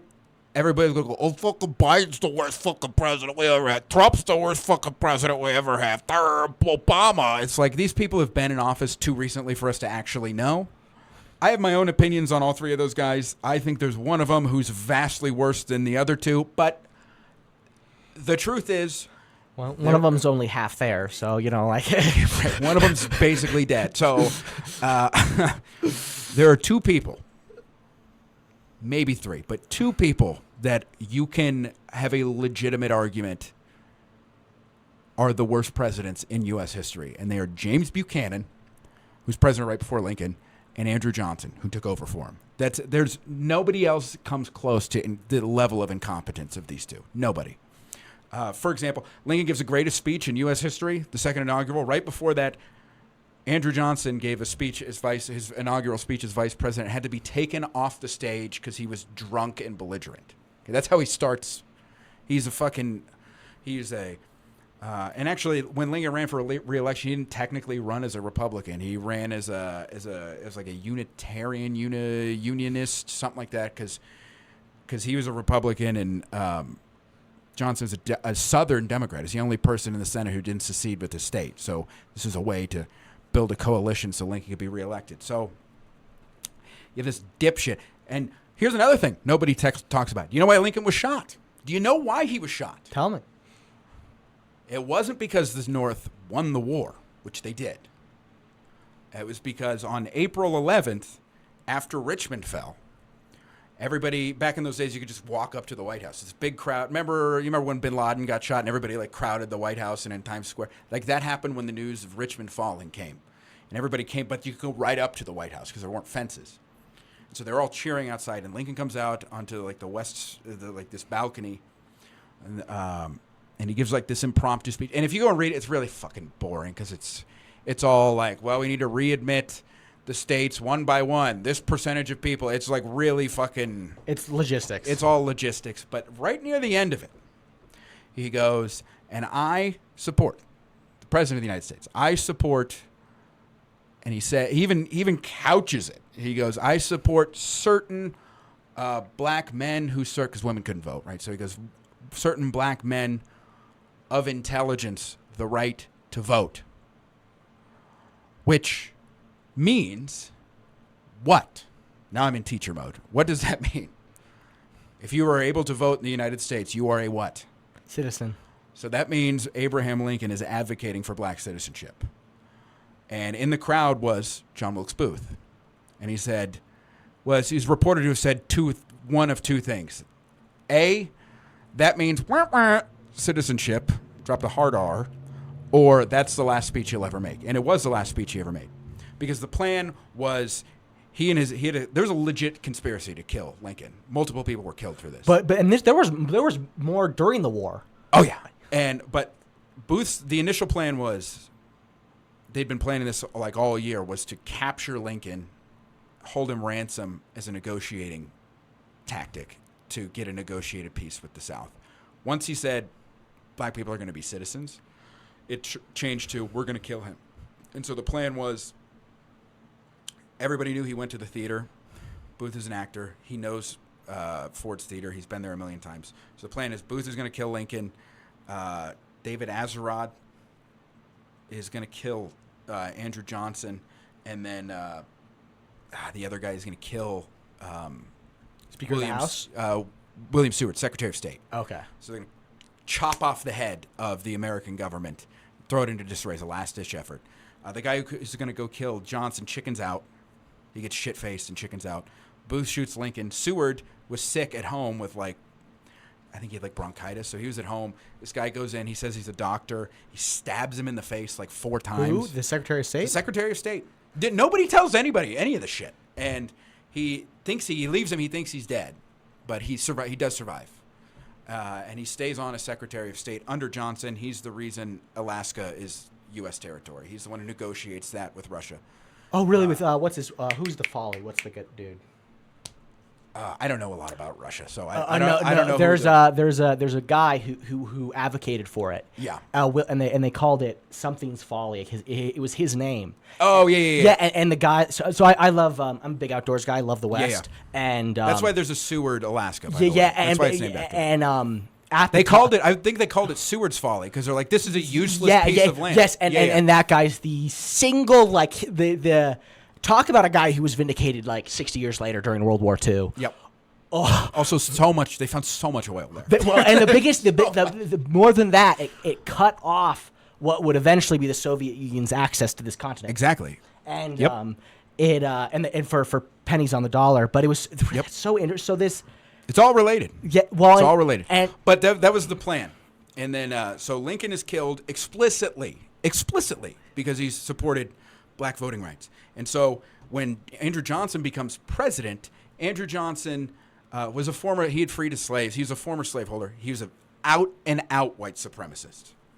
There's no ambiguity about it. I want to reiterate what we said earlier about how this is a very different time. Not everyone who is a part of the North is this abolitionist. Exactly. It's a tiny minority of people. Exactly. And he, I don't think things would be perfect. I think race relations in the United States, particularly in the South, would be decades ahead if Lincoln had never been shot. Because Lincoln's the one who puts the Freedmen's Bureau into effect. He was a leader. He's a leader. He's cool-headed, intelligent at a time he's the perfect leader for the Civil War, and then arguably at a time where you need that type of leadership still, and maybe even more in the immediate aftermath. You have a vindictive, stubborn so the 14th and 15th with a chip on his shoulder, right? Chip on his shoulder, who's fucking mad at the South, but also still has sympathy for them, who doesn't like black. So the 14th Amendment, birthright citizenship, and then the 15th Amendment, which is voting rights, he actively campaigned around the country against ratification of those.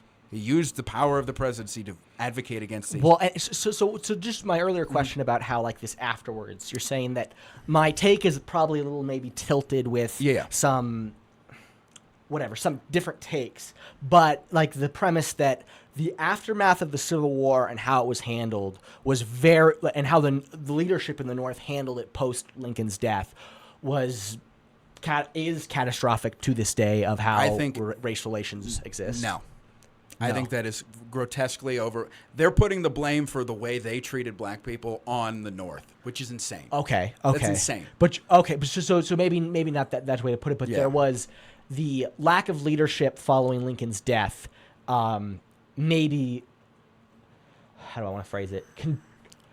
I guess it contributed to the lack of unity moving forward. That's what I would argue. Okay. That's their argument would be, after the war was over, the North forced itself upon the South, and forced us to adopt the way the North does things, and then we didn't like it, and then eventually they got kicked out. You Puritan essentially, fucking right? So nutbags.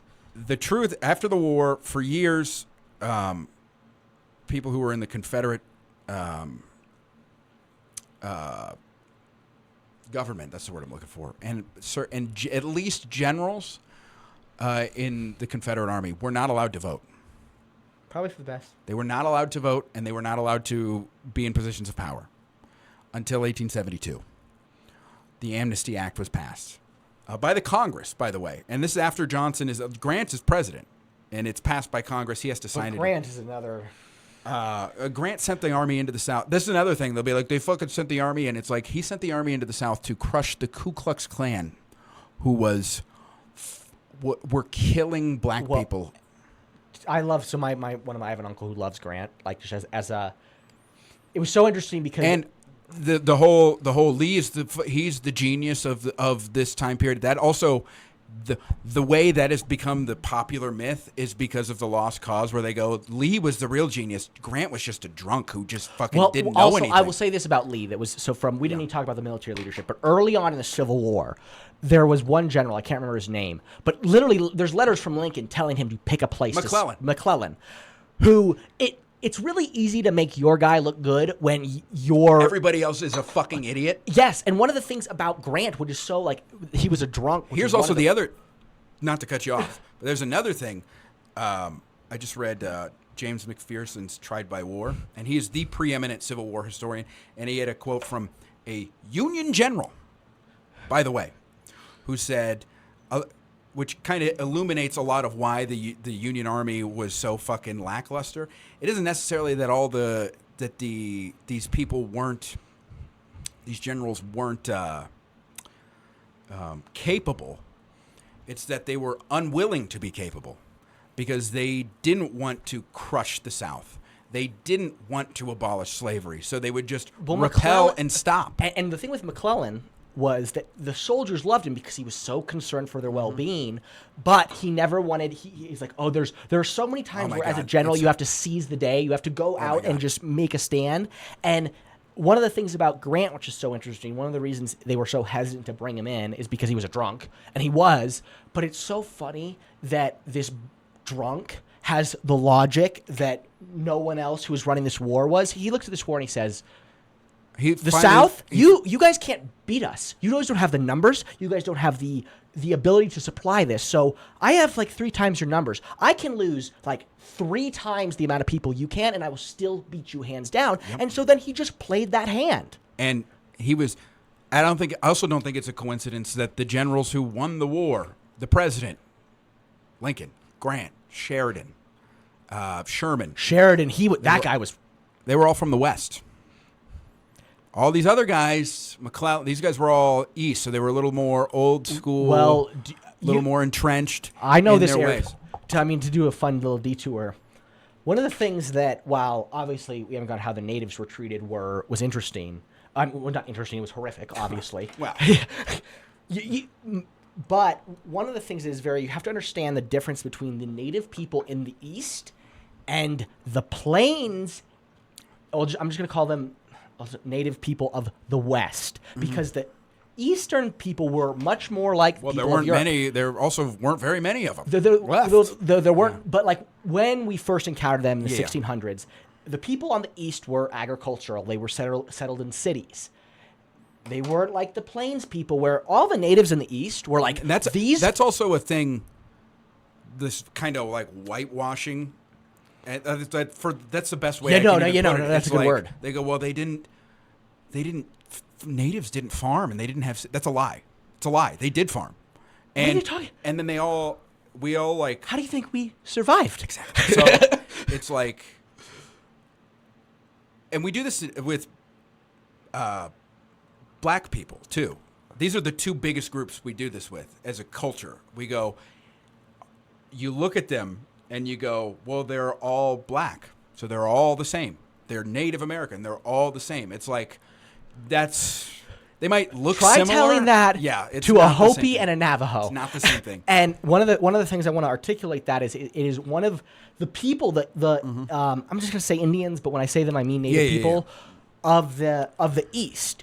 If you ask them on the opinions of the Plains tribes, specifically in the Great Plains, like the Crow, the Comanche, the Sioux, the Black Hawk. Yep. They were like, those fuckers are fucking insane. Insane. Yeah. Fuck them. Yeah. Because you have to understand if you ever want a book on it, Empire of the Summer Moon. Have you ever read that? I've heard of it. I have flowers of. I wish I could remember the guy who wrote its name, but just text it to me. I've heard of it. I've heard it's very good. Well, because you read it and you're like, this guy's so mean to the native people, and then you're like, this guy is so mean to white. Like he just does it how it is because it's horrific. But the Comanche had this empire, this massive empire that you have to understand. When you go to the plains, you're horrified. What do you burn or eat? You come from the East where there's always trees. Yep. What do you drink? How do you survive on this? And you see these native tribes that are able to have these massive clans of horses and the transport. And these, like, if you read about, sometimes I think this is other whitewashing, is that we paint these very peaceful Indians. And they were peaceful, but that takes away from the absolute monster warriors. Comanche warriors were. These people were were badasses. They're fucking badasses. If you saw them, they're like, they're like 5 feet tall, but you put them on a horse, and they're literally the closest thing to the Mongolians on the planet. And if you go back far enough, they came over from there. But it was interesting because, and this is some Western history. This is how the Plains Indians were influenced by Western culture. You have to understand, the horse did not exist in North America until the Spanish brought it over. Yes, and you have to understand that what became the Comanche. They live in this area of Wyoming that, if you've ever been there, it is a cruel place, and they were kicked on and spit on by every other tribe. Mm-hmm. But when the Spanish brought the horse that came up through Mexico, finally, the plains, you couldn't get around. How do you hunt buffalo? You have to put him off an edge, get him off of the edge of a cliff. Yeah. For the first time, you can transform this transformation, and this small little tribe of, actually they're a branch of the Shoshone people. Mm-hmm. They were like, we're gonna get back at everybody, and the Comanche became these mean fuckers who fucked up everybody around them because they bonded with the horse. And when the Texas Rangers were formed, they actually learned how to fight from the Comanche. It's where the revolver came from. And these people were so brutal. It's why these generals that came from the West, because the people in the East were in their ivory towers pitting medals on each other and sucking each other's dicks. They killed all the natives there 2 generations before. And the people in the West, when you're fighting these, you're not only dealing with a people, but you're dealing with a battlefield that is dynamic. Sheridan, there's a really good comparison between Sheridan and Grant, because Sheridan was I admire Sheridan. He was never for ego. He was just there to do his part. He never got into politics. He stayed clear of it. Yep. Because, like I said, these guys, the West was I'm not saying it was right what happened to them, but these people were a warring people, and they fought for what they wanted. The reason the blood got so bad is the Comanche had a process for systematically torturing and raping the people they found. Yep. They would have a process. That's one of the reasons why every ranger, you keep 1 bullet in your gun for yourself, because it's so horrific. Some of these tribes would eat you. They were going to eat you alive. They were going to burn you. And I think that there's a beauty to that culture, but when you kind of whitewash it, all the Indians are this one thing. They're all the same. It's a monolith. Yeah, my friend who, and I don't want to take away from people, but there's a lot of people who have native heritage, but we're kind of raised in a white city type of setting. Denver? No. I have a friend of mine. He is from the Navajo reservation, and full blown there. And it was very interesting being one, they don't call themselves the Navajo, they call themselves Dene, and they. One of the things people don't talk about is that literally, I think between 1850 and 1870, the Navajo killed, I think 250,000 Hopi people. And the Hopi reservation is inside the Navajo reservation. And that these people were very... Well, I think the argument would be well, it's white racism that caused that because they put these two groups of people because they look the same on the same right. That would be the argument. But these from what I can understand from my friend, the Hopi. I don't have any. Yeah, I don't have any. I'm not. I mean, obviously pressure from outside forces, but like these people were separate people, and just like you put any group of Irish and British, like any group of people together are going to have differences that are more complex. That like one of the things in this book, especially if you don't understand either one of them. Yeah, the American Indian was actually created as a result of pressure from white people because a lot of these tribes realized we are going to go away if we don't. I would say in the same way Lincoln didn't fucking realize slavery soon. That would be from my limited knowledge of Native history. Yeah, just looking at it from the way the Americans spread, especially. There's a distinct, like, Tecumseh realized that early on, and he died, and nobody else picked up that mantle. And so it's not, I don't think it's a coincidence. Quanah Parker? So Quanah Parker, one of the most famous Comanche chief, he is half white.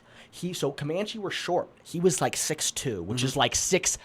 That's like 7 LeBron. feet tall. It's like LeBron. Yeah. And this massive, and so his mother was, so Comanche had low birth rates because they were on horses all the time. So if they caught someone before puberty, even if they were white, they would raise you as Comanche. And his mother had been caught when she was like 6.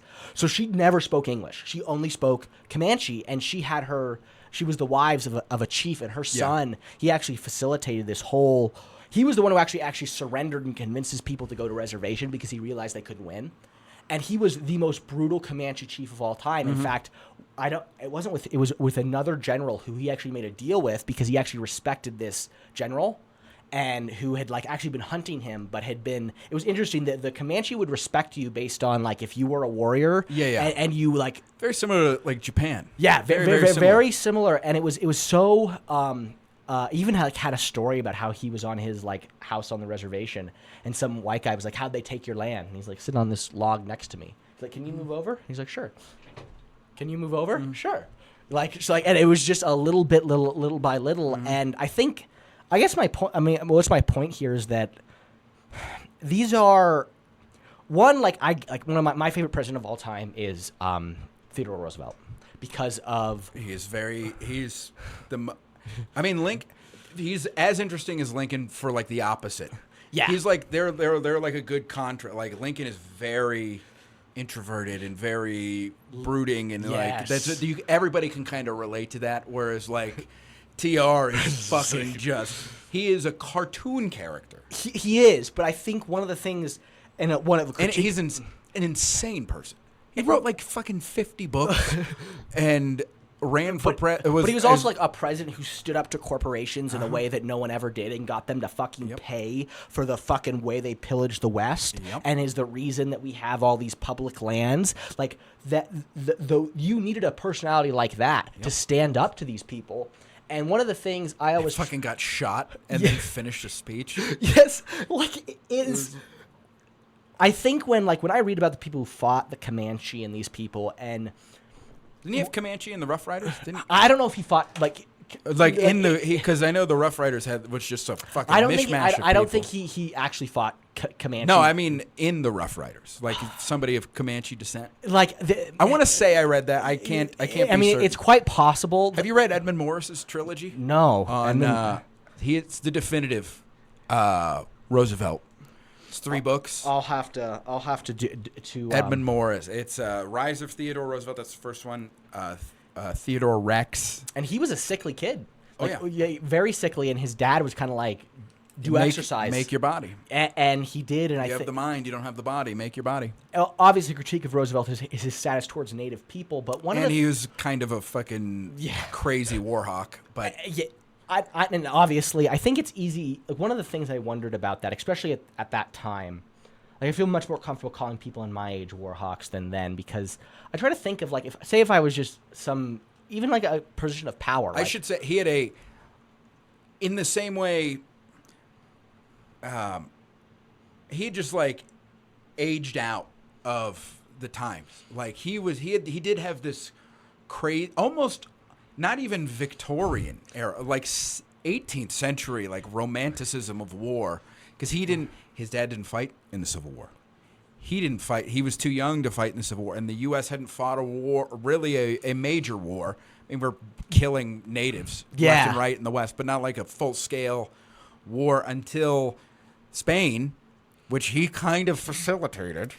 And then he went and fought in that and got lucky of not getting his fucking head blown off. So he had this crazy inflated sense of war. And then when World War I comes along and he's like, no, we need to go fight, he still thinks it's running up San Juan Hill. And it is not. Well, no. And one of the things I think that was my point in this whole, like, how do you say to, like, one of the people who fought the Comanche, like, oh, stop fighting the Comanche, or like you should leave these people alone. I think it's easy to say when you're here and we know what happened and how horrific it was. And in that time, like, it gave me a very, like, it made me perplexed because I always wanted to say, the people, what happened to them was wrong and it should never have happened. But, like, one of the things about at least the Comanche, I don't want to say all people, that type of society the Comanche had, it doesn't, like, coexist peacefully with literally any other society. Yeah. It's either that, it's kind of a zero-sum game. You either have that, I mean, their literally currency was horses. That's how much money you had, was how many horses you had. Yeah. And so, like, how does that, like, to me, it made me a sense of sorrow of, like, this culture was going away because it was either this culture or another culture. Yeah.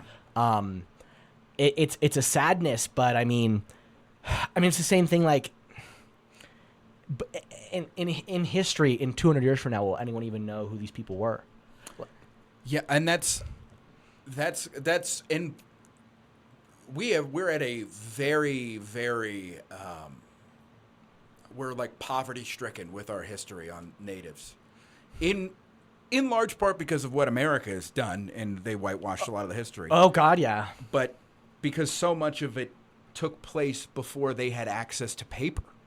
Yeah, it was so all like oral. some of it's not written down. That it's like you kind of have to piece oral histories together, which probably, I mean, there's discrepancies there, and then you have to do like archaeological stuff, which you can only get so much. But speaking of that reason, do you know about the Navajo Code Talkers?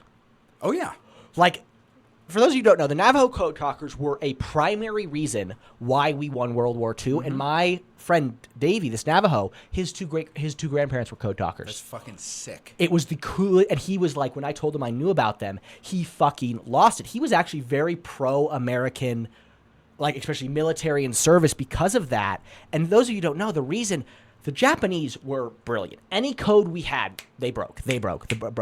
But the Navajo language, it wasn't written down. And the way they coded this, that the Japanese, like, admitted to this day, we had no idea what you were saying. And I kid you not, it was like, there were like 90 of these guys. They weren't like this, like, massive unit. Yeah, it's a very small number of people. This 90 unit was massively responsible for us winning World War II, and we don't know about them. Like, we would have lost the war on the Pacific without the Code Talkers. I don't know that we would have lost, but it would have been It would have been the fucking body count, which was already enormous. Insane, yeah. I mean, I think it. I don't want to. I also don't want to sound like, well, fucking nobody could beat the U.S. I think, like, I don't think Japan could have sustained an extended war with the United States.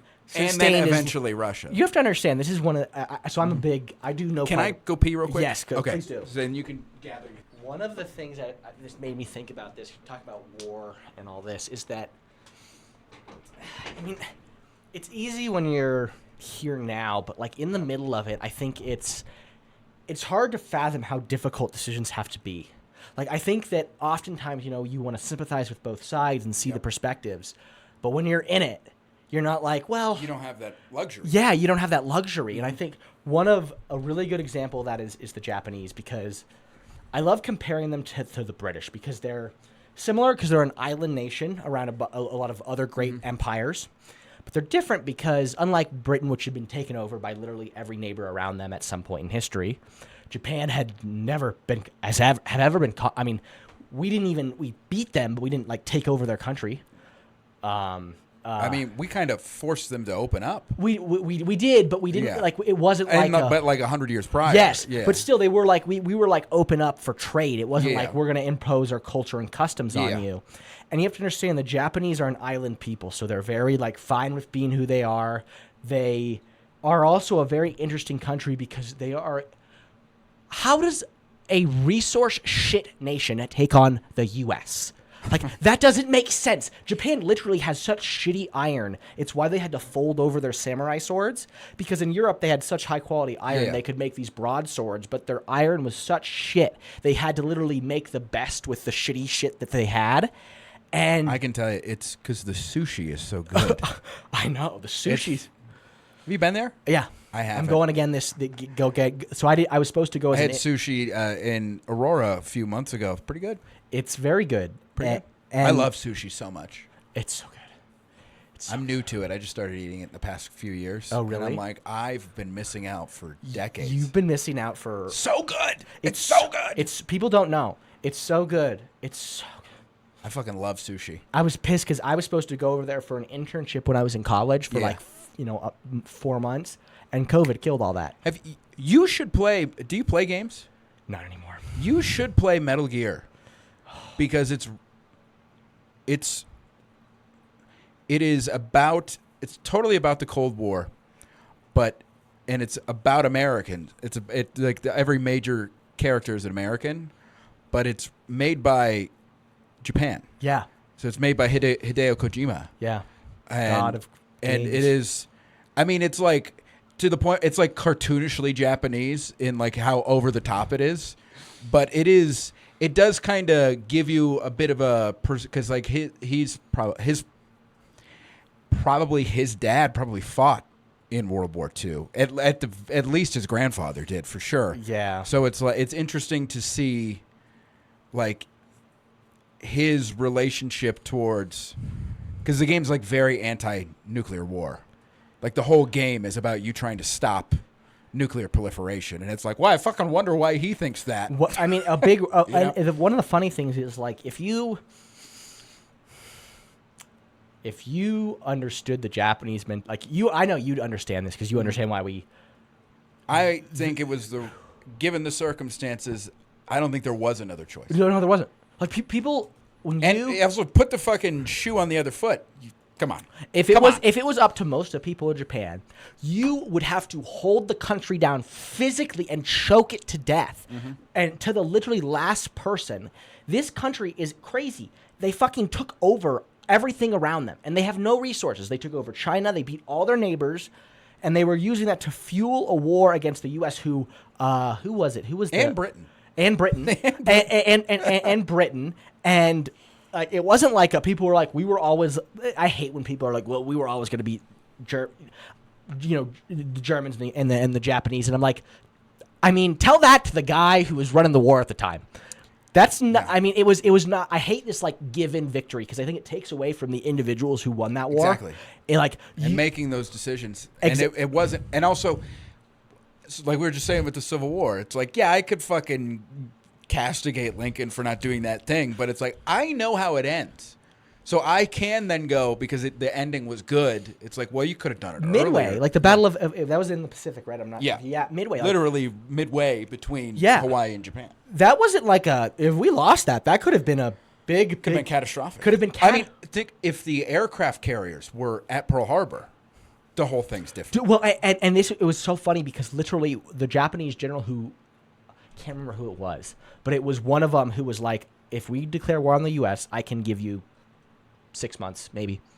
But he had actually, I think there was a film about Iwo Jima that depicted, I think it was depicting this general who had been over to America. He had liked him, and he had seen our industrial capacity, and he knew that like long term, we're not going to beat these people. They just, it's not going to happen. And one of the reasons I think the war was so brutal is because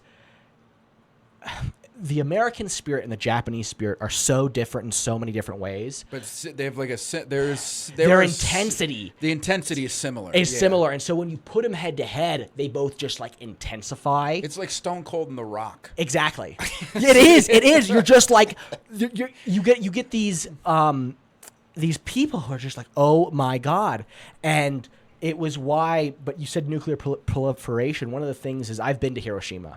It's my favorite place in Japan. And I think Of course it is, you American pig. You just go there holding the flag going, never fucking forget. I was there when You been to Nagasaki? no, because so the thing about Nagasaki is that so the bomb that hit Hiroshima blew up literally 400 feet above the city center. So you can still live there now, right? Well, it's also Nagasaki hit off the side, so it didn't have the casualty count. Yeah. And it kind of hit. It actually hit a small Christian group that was very rare in Japan. Yeah. And so it doesn't have the like impact. Like when you go and you see where the bomb dropped, it's like this beautiful city. I was there with the cherry blossoms, and so it was just, I've only seen pictures. it's so Yeah. pretty. And when you can see that, like 1, 2, 3, 4, all gone. It literally changed who I was. I remember going through the museum. It's like the Holocaust Museum, and I've told you before where like I think that like I know logically in hindsight that the dropping the bomb was the right decision to move. It prevented much further casualties. But I knew if I was in Truman's position and knowing what I know now, I don't know that I could have done it. No, I couldn't. And look, he honestly, if he had known. If he'd had the information that we have 80 years later, he might not have done it. No. Well, and because it's such a, especially when you've been there, and the Peace Museum. One of the reasons I like it is because it's not like a blaming thing. Like, I thought I was going to go there and they're going to be like, Americans suck. They do a very good job of just kind of saying what happened. There wasn't very like. I mean, again, how our cultures I mean, differ. the only thing is they said is like we were probably going to surrender because of the Russians anyway. Yeah. But it was very. It was just so. The humanness of it, you're like, this is those bombs. You don't. You're like these shouldn't exist. Like the level of just destruction in that. And those aren't shit compared to what we have now. I mean, I think, and one of the things they say that Obama was the first sitting president of the Allied powers to visit Hiroshima. Mm-hmm. I think everyone. He got shit on it in the media for it too. Even though there's literally a site in the Peace Museum dedicated to him, like there's like the paper cranes he folded, like it's such an amazing, there's such a different culture. I was showing my girlfriend some like stuff. We watched this movie Touch, which is about these Japanese culture, and she was just baffled at like the compliance and you do what you're told, and how. And also, do you think? Because I think China has that too. A lot of those. Yes, East Asian. Because they're so old. Well, the Confucian ideals that spread throughout there are so. And like that's like whereas like the reason Americans are so fucking uncompliant and belligerent is like that's kind of how we started. Our individual. Yes, it's literally like yes. We got mad at a stamp tax. We got mad at a fucking tea tax that lowered the price of tea for us. Yeah. Because the fucking British were like, we want you to buy from us instead of this other country because we kind of made you mad. And Americans are like, no, I'm still going to fucking spend more money. And now we're going to fight a fucking war to like, and that's why I think they have that collectivist idea where you think about your society before yourself or your place within your group. It has advantages and disadvantages. So like you want individuality that takes into account the individual differences. And our society certainly has its disadvantages too.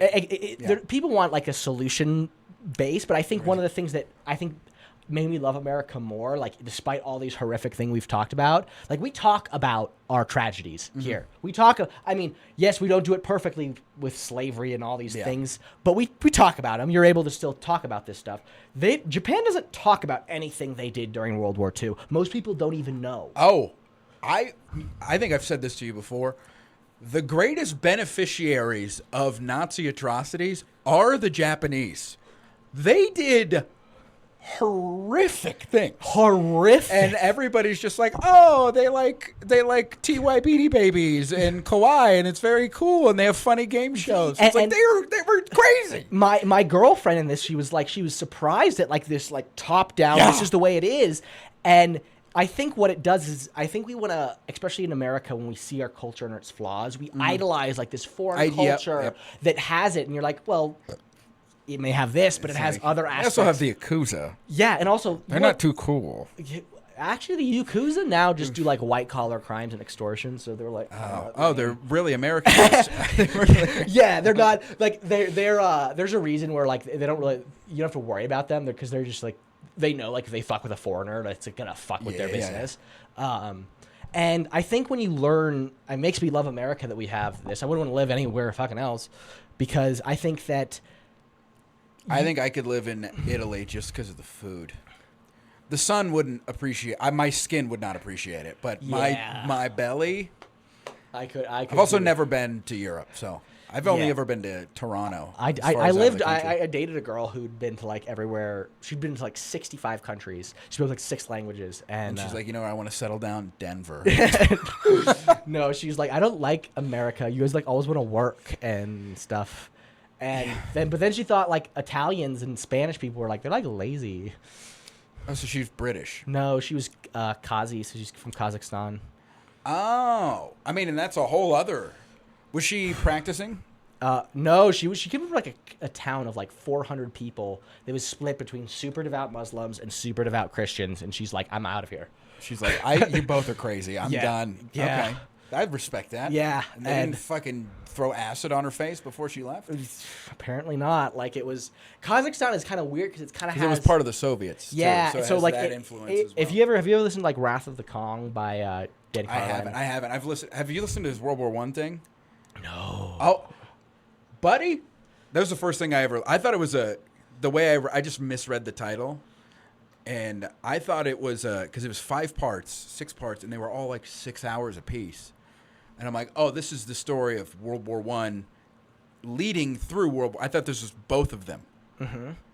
No, it is World War I. Doesn't even talk about Versailles, just to November 11th, and it's 30 hours. It's incredible. He does. It's incredible. He is such a lot of my favorite historians, maybe because I'm a bit of a contrarian myself, better or worse. And he did his bit on he kind of started with his bit on Alexander, like was Alexander Hitler? Was Genghis Khan Hitler? And was Julius Caesar Hitler?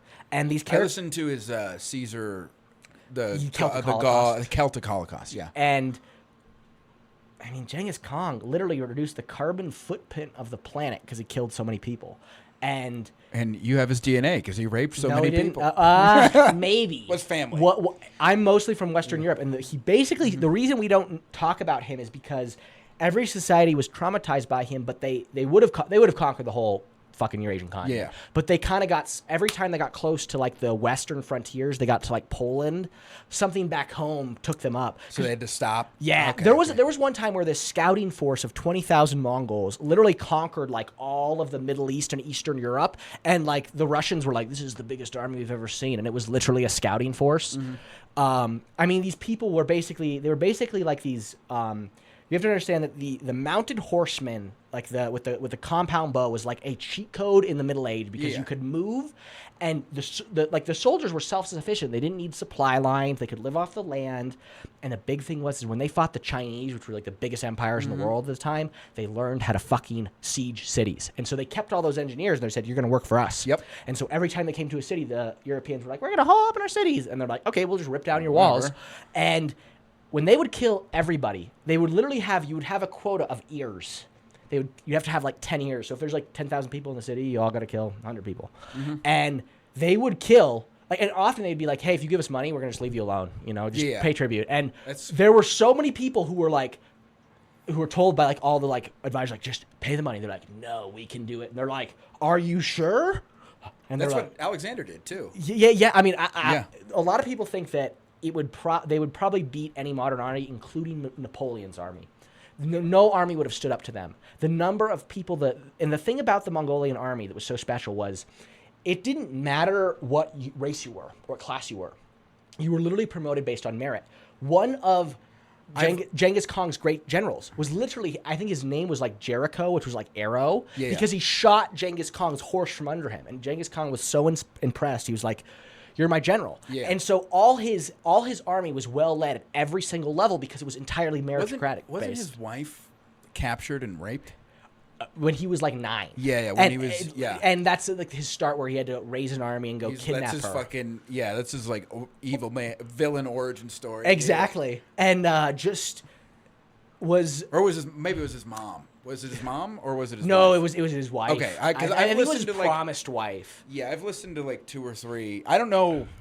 It's very interesting, and I want to know more. It's just Whereas, like, I know the American historians to go. I just know them. Yeah. Where it's like outside of the U.S. I mean, I've got a bio on Napoleon that's I haven't read yet, but I know is pretty well regarded. I tried doing a bit about this. His after he died, they cut off his penis, and it's just like somebody still has it. Like it's been like on display in museums and stuff, and it's like it's been severed from a human body for 200 years. It's like fucking that big now. Just looks like a severed piece of foreskin. Do you think he wrote that down? He's like, they're gonna cut off my balls, dude. Well, I think it was because I think on the island, which I can't the name St. Helens. St. Helen, yeah. The name escapes me, but like the thing I read is that the doctor was British, and so as like a last act of humiliation against him because he was a fucking menace. A menace. Well, he was a menace because I mean, obviously, like I like him because I'm not a very mannered person, and he was just like a commoner, and that was the big reason they fucking hated him. That's what everybody. I feel like that's what like sets Hitler apart from all these other guys. Where it's like, no, like you can look at a lot of the stuff Napoleon did, and you're like, okay. You can look at some of the things Genghis Khan did, and you're like, okay. And then you just look at Hitler, and you're like, oh. Well, because Napoleon, like a lot of people can literally like a lot of things we just take for granted as like common law come from him. Yes. Oh, because he basically he was a very. It was interesting. He was also, they think, bipolar and very had a huge ego and was also a huge chip on his shoulder. And I can understand at the time, I'm listening to there's a great podcast by Mike Duncan who did History of Rome called Revolutions. And it was I'm listening to the French Revolution. And a big part of the turnover to the Alliance regime was like these class levels where these the in France, aristocrats they were given these crazy honors. And so many people in France who were like really talented young people were like, we want merit. And Napoleon was kind of, I'm not quite there to him yet, but he was kind of in that category. And so when you come, and then like the big thing he literally beat everybody like twice. And he was he wasn't in France when all of it was happening. He was fighting. He was in the military. So because there's no fucking politically, he has no fucking baggage. He's not attached to this old regime. He's not attached to Robespierre. He's just like, I'm in the military and I'm fucking kicking ass. Yeah, and a lot of that, like, I think that merit comes through too, because you're going to promote people based on, you're not going to say, well, I'm this person's son. You're like, I don't give a fuck. You suck at using a cannon. You stink. And I think that type, I mean, it's so interesting how these people just like instill this thing. Like I love in the Napoleon movie was okay, but like there was like when he was beaten, and he was kind of beaten in kind of a lame battle that was just a numbers game. Waterloo? Yeah, and they were just kind of like, oh my God, thank God, because he just kept coming back. And that is, it's one of the funniest things in history is like all of Europe, they finally beat him. And then they're like, well, he declared himself emperor. So we can't kill him because we don't want our people to get any fucking ideas. So we're going to put him on this island. And then within a year, he's like, I'm back. It's so funny. It's so funny. And it's one of the things, I have that, I'm a big merit person. I come from martial arts. I think it's the way to go. It's how things rise to the top. As soon as we kind of are seeing that now, and you start to like promote people based on who this family, this wealth, you're gonna lose it. Like the merit's the best way to go, and it's also it's brutal, but it's also equal. Like I think if anyone who's ever been in, like I came from combat sports, which you can talk all the shit you want in a combat sport, but you have to beat the people. So eventually you have to prove it. And I think that is something that allows a degree of humility, because some of you are just like, you just meet some people who are freaks and they're going to be better at you every time. Yep. And you just have to be like, this is very nice of you to say that about me. I agree. I think we all like strive towards merit, and that like everything should be a meritocracy. But the reality is like, and it's going to depend. It's going to differ in every situation. Like some things are as much of a meritocracy as it can be. We like comedy, for example. That's probably as close to one as I can think of off the top of my head. In the long term. And it still isn't. Yeah. It still isn't. It's so interesting that, we were talking about, like, it never truly is, and even when you try to make it one, you just the reverse almost happens. Like, I love to think that all these like white Southerners, in the attempt to keep the black race down, in the long run, created the greatest athletic specimens inadvertently the world has ever seen. It also doomed their part of the country to be the highest STD rates, the highest teen pregnancy rates, the lowest literacy rates, the lowest. Do you want to know why my family's not in that category? Because literally my my grandfather Lloyd Bowden, he was like one of 16 kids, the oldest of 16, was like, fuck this, went up to Chicago, became a lawyer, had 3 kids, and escaped all that. Before the Civil War, not to get back on this and shit all over the South. Look, I've been to the South periodically. I haven't been to the Bible Belt. It's lovely. It's lovely.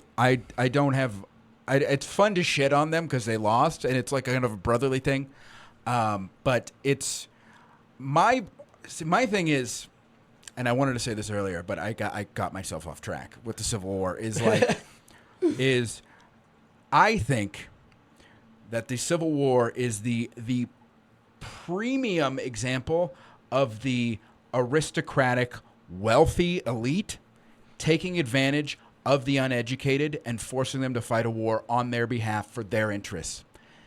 Because it's the slave powers that started that war. It is the slave powers that continue. That war, there was not a chance, unless Lincoln got killed or did not win re-election. There was not a chance that the South could win that war after July 4th, 1863. Vicksburg and Gettysburg, it was over. It was over. The best they could get was... Honestly, if when we were talking about what's his incompetent name... So, hold on. It should have been over within the first year. It year. should have been done in Antietam, but McClellan's a fucking idiot. But the general white population of the South... I'm just talking the white population. Obviously, the black population of the South is not too big a fucking fan of the Confederacy. But the general white population of the South should fucking hate these fucking pieces of shit for what they did to their part. It's their fault. I think it's literally their fault. It's literally their... When it's also the, like, this... There should have been a fucking Nuremberg for those people. Yeah, there probably should have. But I mean, you get this... Because that's, like... And look, you can argue chattel slavery is, for 250 years, is equitable in evil to the Holocaust. To the German population, the German government, the German people really have had a reckoning with what they did. They put those people on trial. It's illegal to fly a Nazi flag in Germany. People have to, like, you can go and visit the fucking places. They don't build statues to Goering because he was really fiscally good for the country. It's like, no, they accept the horror of what they did. And they righteously hate the people that they destroyed their country. Those people fucking destroyed that country. They destroyed it.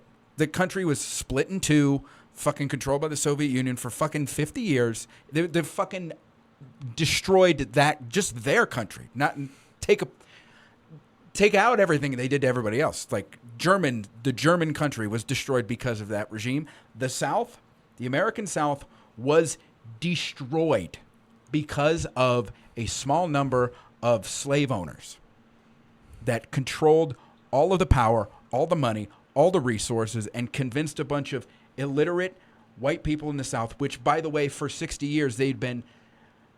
The reason there's so much more productivity in the North is because these northern states would use state tax money and use federal money to have fucking public schools. One of the reasons that we were talking about Europe... The South didn't have public schools until after the Civil War. One of the reasons the European powers were more inclined to ally with the South was because they have a more aristocratic-like structure than Europe. And they were getting a lot of cotton. Well, that too, but it was I mean, we already emphasized that. Mm-hmm. The cultural aspect of, like, the there's the people on top, there's people on the bottom. Like, to me, I really don't like I'm listening to Ancien Regime with, these French nobles being like, I need to have all these rights. I was like, what do you do? Like, oh, well, my father. And I'm like, I don't give a shit what your fucking father did. Your birthright shit's bullshit. That's a very American thing, by the way. It's such a, like, and to me, I don't apologize. To me, prove it. Yep. That one of the things I love, I mean, to just the story of America was like, when America first started, the American Revolution was done by basically a bunch of British guys. I mean, there were other people involved, but it was started with that. But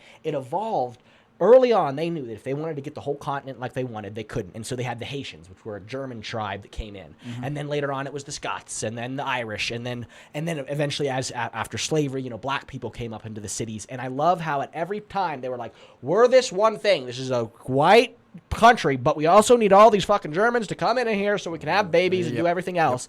And I like that. I love that thing changed. It evolved into this bigger thing where there's no kings. You can work your way up there if you work hard. Now, theoretically, theoretically, the idea is not a bad one. The idea is not a bad. It's there's a Brett Weinstein talks about what the West is, and he says the West is a belief in an even playing field. That, like, no matter who you are, you're not going to rig the game in terms of your clan. You're gonna, and obviously you're never going to get there. Like, that, it's kind of an ideal, but the ideal is to have a level playing field so that no matter who you are, you have a shot at, the ring or whatever. Like, well, like everybody talks about now, it's like, oh my God, it's like the 1850s, right before the Civil War. It's not. It's like the 1890s, where 5 people own everything because we deregulated everything, and nobody has a fucking dick to bring these people that they're actively ruining everyone's lives. Oh, actively. God. It's and such... they own everything, and everything's been deregulated, and perhaps one of them got in a position of power and stopped every investigation into himself, and then left and claimed that the president was a pedophile, which he probably is. But it's like we've reached like a critical mass where what's so frustrating. I mean, and this president ran on, a lot of people voted for him based on exactly this issue. And I mean, and I would argue, if you believed him at any point on that, you're gullible. That's what I would argue. Yeah.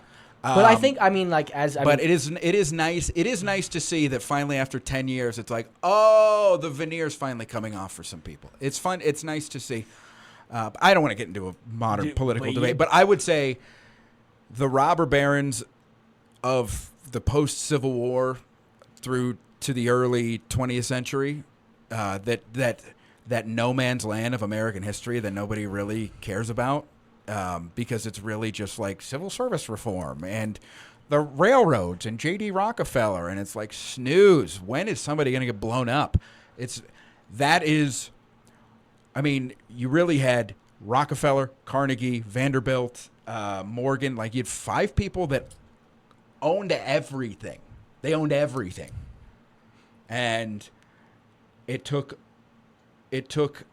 brave politicians, which I know is kind of a hard thing, a collection of words to stomach, but it literally took from the state to the federal level to actually step in and, like, there's a reason that the American middle class prospered in the middle part of the 20th century, and that has a lot to do with the fact that all of Europe was in shambles, Japan was in shambles, China was in shambles. We were kind of the only game in town. Like, that factors into it, but there were regulations put in place on people, on institutions, on businesses, because they couldn't be trusted. Yes. And then since 1981, specifically, every single one of those industries, people, it's just been, they've been slapping down regulation. It was one of the things that I talk about Roosevelt for, is like that he was a person who was a brave politician who was going to force. It wasn't just be like, it wasn't like what we have now where you had this. Thought you're going to do something, and it's always this other route. And I'm also not of the belief that somebody like a Teddy Roosevelt can exist in the same way today. I'm not either. But I'm saying, like, an example of where you had. I but I think there's something to say that force of personality where you are going to force these companies to sit down and pay for things they don't want to pay for, and you are going to stand by what you say, and you are going to make them do it because they don't have a choice, and a little bit of that like understanding that he probably understood that these people are going to try at every little route to redo what they're going to do, and you're going to have to stand by what you said. That is, I mean, it's one of the reasons why like this like recent public land bill. Like one of the reasons I loved it was because I saw from every side of the political spectrum where people were like, fuck you, not 1 acre. Like this is not like, this is like a big, and the guys of affordable housing. If you look at some of these areas, it's like in middle of Utah. I don't know if you've been to the middle of Utah, but it's not really a place where you want to go. Oh, or stay for more than 10 minutes. Like it's nothing. And it is interesting how it's kind of almost this cycle of these things have too much power and then something has to break them, or they break a lot of things in the process. I mean, it is, I think, to make my,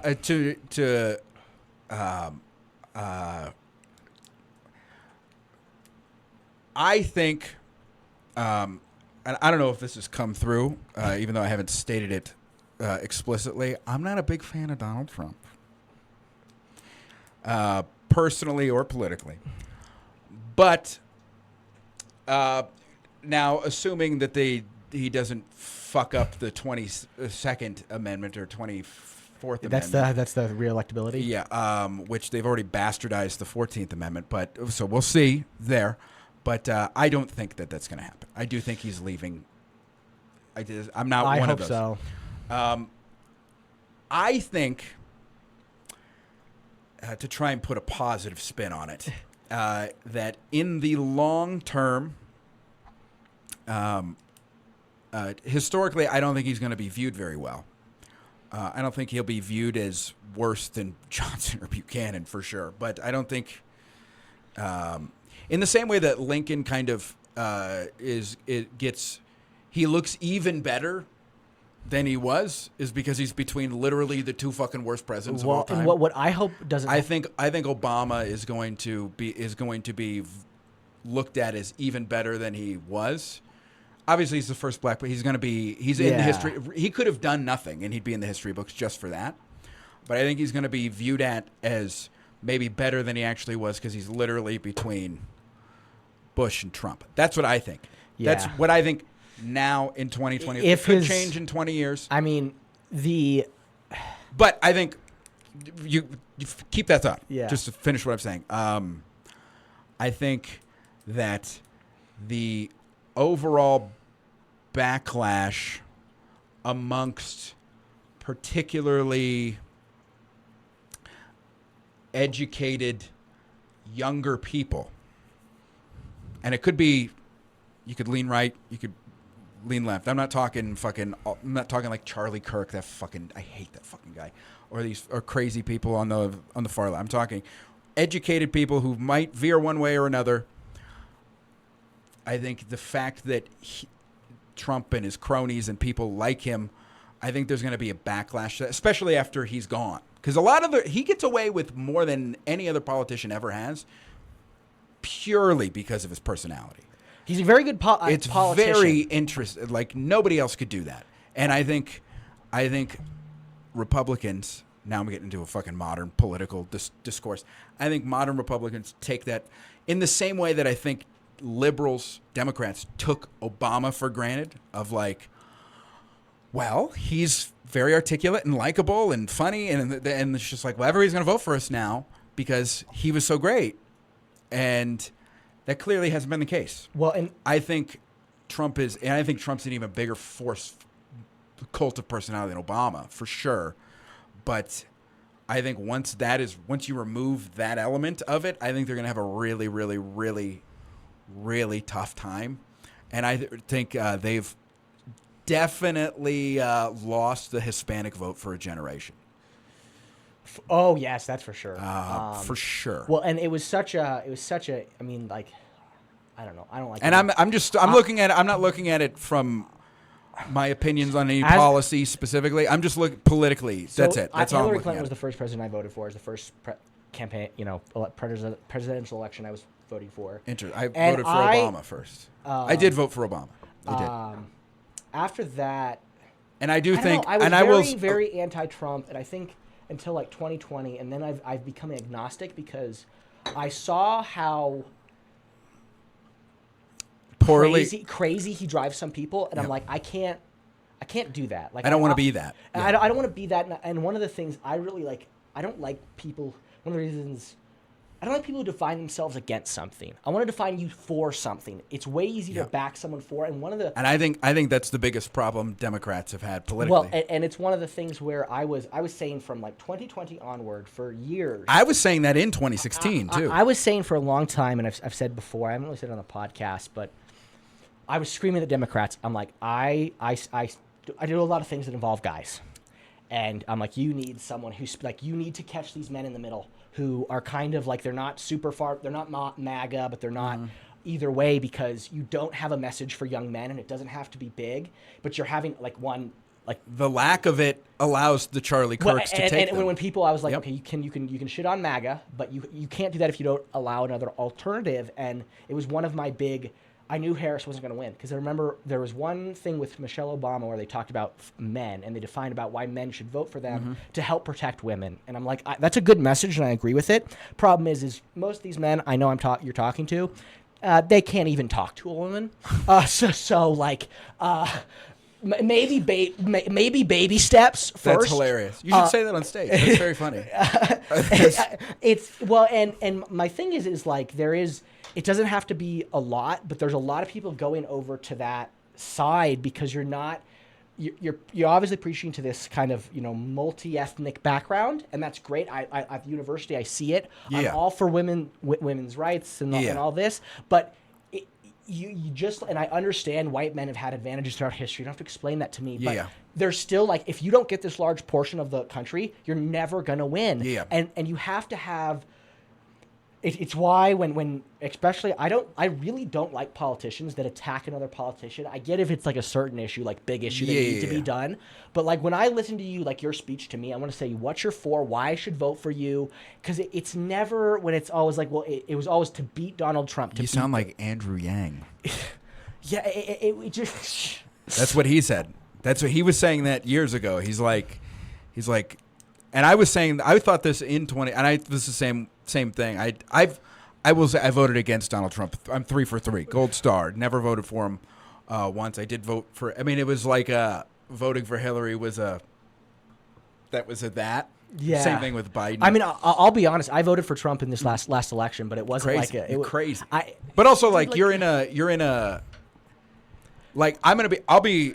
And I told this to my dad, who was very mad, because my dad's super liberal. I said this in 2019, in 23. He came out here, and I said, "Look, if it is Biden and Trump, I'm just not gonna vote." Yeah, I don't think 80-year-olds should be in charge. I don't. I'm sorry. You can call me an ageist. You fucking Bill Maher, you got a fucking problem with that. I don't give a fuck. If you're in a fucking diaper, you shouldn't have your hand on the fucking nukes. My grandmother is 90 years old. She's only 10 years older, and she has fucking dementia, and she's in a fucking hospital. You shouldn't be in charge. End of story. Don't care what your politics are. Don't care. End of story. You shouldn't be president. Fair enough. And everybody, it was very funny watching all the Trump people talk about Biden's too old, and then they vote for a guy who's literally older than he was. In 2020, he's the oldest person ever elected. And I'll do my reason, because I wasn't like a happy Trump voter. Yeah. I think remember those people on exist. the ballot filling it out and being like, hell. There are two big reasons. One, I can't articulate how damaging the lockdowns were to me. Like I have a severe form of depression. Like I wanted to kill myself every day for 9 months, and anyone involved with the Biden campaign, I said, I just want you guys to acknowledge what you did. Even if it's like we had to, it was the pandemic, but just an apology for what happened, because I was really, and I still am really fucked up. I would say, but those started under Trump. Yes. So like, how do you reconcile that? That's because and this is why I say it's a personal decision. Yeah. It got really bad. Like 2020 to me, it was like, I get this, but 2021 is when it started to get really bad, and I was like, why are we still doing this? People don't be like. they say this is dangerous, but I'm really young and this is damaging me. Yeah. So it's personal. Okay, And I'll admit that I'm not making on that. And then the biggest thing and say what you will about him. I've liked RFK and I've liked Tulsi Gabbard. And when those two got behind, I Trump, find RFK infuriating. Because I understand he will why. say, because it'll be one thing where he'll be like, because I know people that are like in the fields that he's talking about, and he'll be like the seed oil stuff, for example, and then like my friend will be like, oh no, he's like 100% spot on. And then he'll be like, all vaccines cause autism, and nobody with autism can help society. And it's like, why do you have to go? Why can't you just go, hey, we should have more rigorous things for this? This is bad. This is bad. This is bad. Well, like, I don't understand the whole throwing everything. And I understand it's one of the reasons why I don't bring this up a lot, but I respect you and I can tell you have good discourse, and I can tell you can talk to me when I bring this up. When it comes to RFK, I really want people to listen to him and then have the debate on what he said. I think often very much what happens is he says a lot of infuriating things, and I don't agree with all of them a lot, but I think that a lot of times the baby's thrown out with the bathwater. But there were certain issues on health and like the seed oil stuff and like the generally, especially as someone who's mentally ill, and I found that diet has really helped. Yeah. That was... He was on podcast, and while I disagreed with him, I could see what he believed. And so I was like, I don't agree with him on everything, as I don't agree with anyone. I will say, I have a political thing. I was in high school when the Obama initiative to make school lunches healthier went through, and in Iowa, and I remember everybody saying some choice words about how it's bullshit. So now to watch all of those same people now care about health and think that the government should enforce all of this stuff, it's very funny. It really shows you how blind people are. If it just has a fucking letter in front of your name, they'll do it. But RFK has made me... he has made me... I'm now a lot more open to the idea that Oswald acted alone. And Sirhan acted alone. Because if my uncle got his head blown off, and I'd seen the video 1,000 times, and my dad got shot in the fucking head at the Ambassador Hotel in 1968, and everybody for 60 years had been saying it was a conspiracy by the CIA and the FBI, and now I'm buddies with my podcast buddy who's in charge of the fucking FBI, and I'm in the fucking government, I'd be asking for some clarification. And the fact that has not happened, even though 2 times now, old Donnie T has said we're releasing the JFK files, and both times shit is still redacted and literally no new information has come out, really makes me think. And it's really, and I desperately don't want it to be just fucking Lee Harvey Oswald because he's a fucking loser. But it's really hard to then go. I mean, remember, I'm explaining back in November before all this, which I have plenty of my complaints here. I just digressed. And like I said, I don't agree with everything, but I think that one of the things that I really like about RFK, and I don't like how he's portrayed on the media, is his arguments. He was a lawyer, and he did do more than he cleaned up the Hudson River in New York. And I like listening to his arguments. I think we live in an era of character assassination. That was another big one I liked. Tulsi Gabbard. This was before a lot of the Iran stuff and a lot of, like he said, all this stuff that makes me question. I don't know if when you get into these positions, you have to make certain sacrifices to get done what you want to get done. But those were my reasons. And more than anything, I was livid at the Democrats for giving me a candidate who was so, like, I couldn't vote for you. And it was such a, like, I really, really struggled. Like, I luckily have great family with great health care and was able to do this. But, like, I was looking for a reason to vote for that. I've looked for years. And they've fucked it up so bad that I went this way. Because they get saved by And I don't talk every 20 years. This is 3 hours in, so I can say this, but I don't say this stuff because I hate when you're like, you voted for Trump. I hate getting thrown in a camp. That happens every time with, or if I'm a supporter of RFK, it's like, well, you think all this. It's like, well, no, I don't have to. I don't like this. I'm very individual. I like to think each issue for myself. I'm not like a subscriber to issues for what people say. And I think we live on both sides in a time of that where we want these like idols when politicians have always been human. And it's also, well, because people don't know history. And it's like, I don't want to be like, I know history, so I fucking understand everything. But it's like, it does help.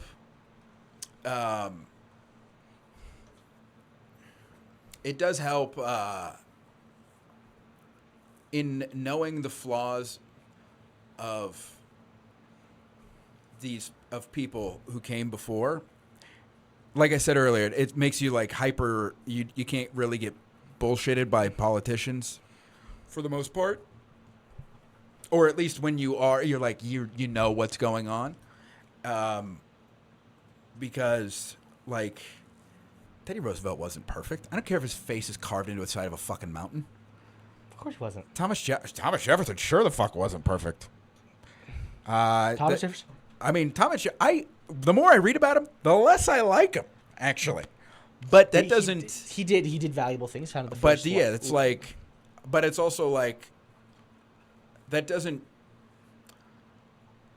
I'm not of the belief and never have been of the belief that it's Jesus and the founding fathers and they're perfect and they just never did it and they all got along, and it's like that sanitized version of this long ago time where everybody got along. It's like it's literally never existed. In a lot of ways, that founding generation in particular was a lot more backstabby than things are now in some ways. So it's like, I get, I've never been, I think there's an element to having an inspirational leader, that somebody you can vote for. And that is one skill. That's one skill. It's another thing to be a type of leader who, and this, I would argue this is the most successful presidents were this, if they weren't a charismatic speaker. Most of them usually could coin a phrase.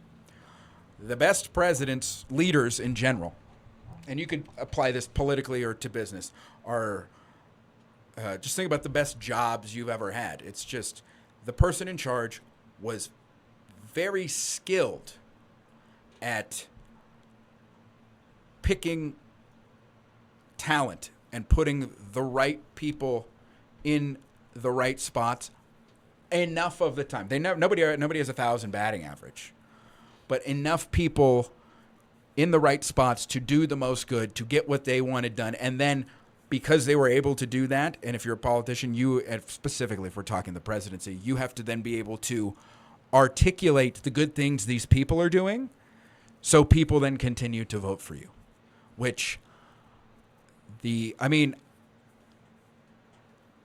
voted for Kamala. I was actually Get out. I was impressed by her.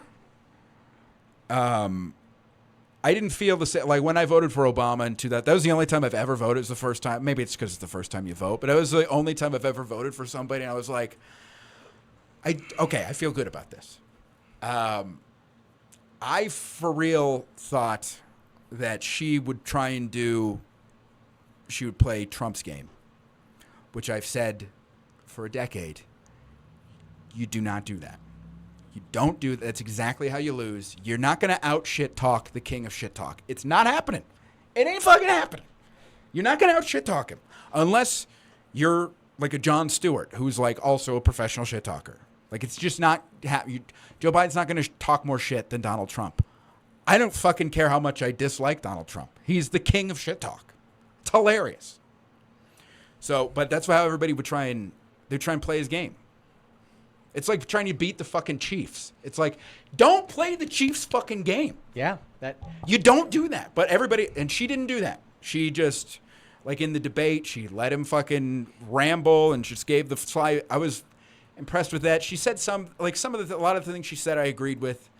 I think not going on Rogan, huge mistake. That was my huge mistake. It was one also lost a ton of respect for Rogan because he was like, Fair enough. because he's like, well, she wanted me to leave the studio and go to the White House. And it's like, well, she does have a fucking real job. And then he's like, and then he goes, I'll never leave the studio. And then a month later, he goes to Mar-a-Lago to interview Trump. He didn't go to Mar-a-Lago to interview Trump. Trump came there. Well, that was before the election. He went there again after. Okay, after. Yeah, he went there after. He won. Which it's like to be fair, they wanted to do less than an hour, which one of the biggest reasons I ended up voting, because I could listen to everyone on Trump's cabinet on a podcast, and then I'm a big and I would argue. Hold on, I would argue in the same way that the Obama campaign understood social media first. Conservatives understood the podcast media first. And I will say this, and it's not even maybe a thing on them. A political person was saying that oftentimes no one gets 3 hours with the running president. And so it may have just not been like a personal thing of like just no one gets this time, so you just can't have it. Yeah. But to me, as someone who was really struggling, that was like a nail in the coffin, because I can disagree here, but I can see you talk for 3 hours, so I can trust you. I can see you as a person. See, trust's not the right word, but yeah, I know you're a real person. Yeah, exactly. I listened to Hillary Clinton on Howard Stern. It was probably 9 months after the election, and I do remember sitting there thinking, "Oh, if you'd just done this once, you would be the president of the United States." Yes, and to me, because podcasts are the slow level thing. You have to prove to me that you can sit and talk with someone for that long, and I'll have a bit. But I was again as a young man who there was a lot that they missed out on, and I think they were obviously emphasizing like, well, after this Roe v. Wade, women are going to have this. They were trying to get that vote, but I think they had that vote no matter what. And what they needed to do was to go to young white guys, and specifically, and be like, this is why you should vote for me and not him. And I know a ton of guys like myself who aren't MAGA, but were like, I'm going here, and I don't like to talk about it. I talk about because you get put into these camps, and that was one of the things. The same. I don't usually go, I voted for, I'm not like out. Well, it's why I'm talking to you about it, because I can say these things. We can disagree on these types of things, and we can just have some respect for one another. But especially at university, like you don't fall in line. I grew up Catholic. Like I had to go to church every Sunday till I was 18. Every time I hear somebody say that, I'm more thankful for my parents. Luckily, my parents aren't like crazy. Yeah, I just mean like we never had to go to church. But to me, I'm very when I see I can see religion in people's eyes, and I saw like people wanted me to vote for Kamala because they had this religion against Trump, and I'm like, you got to do more than that. You got to sell me on something, and it was just, and I don't like. I remember when you had this whole Iran bit, like that was when I was like, all my faith was never like I was never like all in. Yeah. But I was. It went out the window, and foreign policy has always been a critique I've had literally for the last 20. But you can also say that about every I mean it's not like left or right. That is literally I have George Bush, Obama, everyone, every single one of them have issue with foreign policy. But I don't know, maybe because and this is one thing I think is important to emphasize, whether it's right or wrong. This coalition under Trump, as a guy, it was something to believe in, and whether it was the right thing to believe in or not, a part of me wanted to believe in it because I wanted something to believe in. I hadn't had anything to believe in for a while, and part of me did. And I think that's interesting, coming from somebody who's identifies so much with individualism. Well, and it wasn't like this. It was after COVID. Like I was. COVID just shot every trust I had in the. I was literally writing the board of the university to be like, why, like these lockdowns are so damaging. They're not doing anything. I still think to this day you have because the thing about men is if you fall behind on things as men, no one helps you catch up. No. I was lucky. I had friends around me, family, and I had resources. But men, unlike with... And we grow up in the time of the internet, so like that certainly Exactly. helps, yeah. And so you need more than ever, like for something. Like I had a lot of friends who grew up who didn't go to university because they just didn't feel welcome there for whatever reasons. Or they didn't went have to the money, or went to trade school, and so you just get people wanting to believe in something, and when it was shattered with because my big thing is I'm like, get out of these foreign wars. If this country's sucking, like I'm not isolationist. I understand you have to you have to I'm pragmatic about it, but of course. Like everyone, I feel like across the board, I think that is something almost everybody is like, what? I mean, well, like it's like with Ukraine, I think there's a little nuance because like I can understand. I understand because I understand World War II, and like nobody. I mean, and it seems like Donald Trump understands that too because he said, "I will end it day one," and we're still giving money to him because nobody wants to be Neville Chamberlain. We got peace in our time because it's like a lot and something that like generally liberal people throughout history like they don't like to hear that. Hey, there are certain people that literally only fucking will stop if you kill them. They only respond to force, like you were saying, like with the Comanche and the Mongols. It's like that's only thing they respect, and so like I could be 100% wrong. But from my perspective, particularly with Ukraine, it's the U.S. government going, all right, we can throw a bunch of money at this because we know for a fact this guy is not stopping at Ukraine, no matter how many. He said he was stopping in Georgia. He said he was stopping in Crimea. He's not going to stop. And the last time we let some fucking autocratic shitbag take a bunch of land in Europe, we had to go in and lose 400,000 lives and spend hundreds and hundreds of billions of dollars to So I get that. Yeah. And I get the logistics of politically, like nobody wants to be the president that fucking let this. I get all that. And at the same time, like there's like I understand that conflict more. There's more nuance. I have a different opinion on the whole Israel thing. Mine is I don't think we should be giving money to any theocracy ever. I understand why we would geopolitically want an ally in that area of the world. I get that.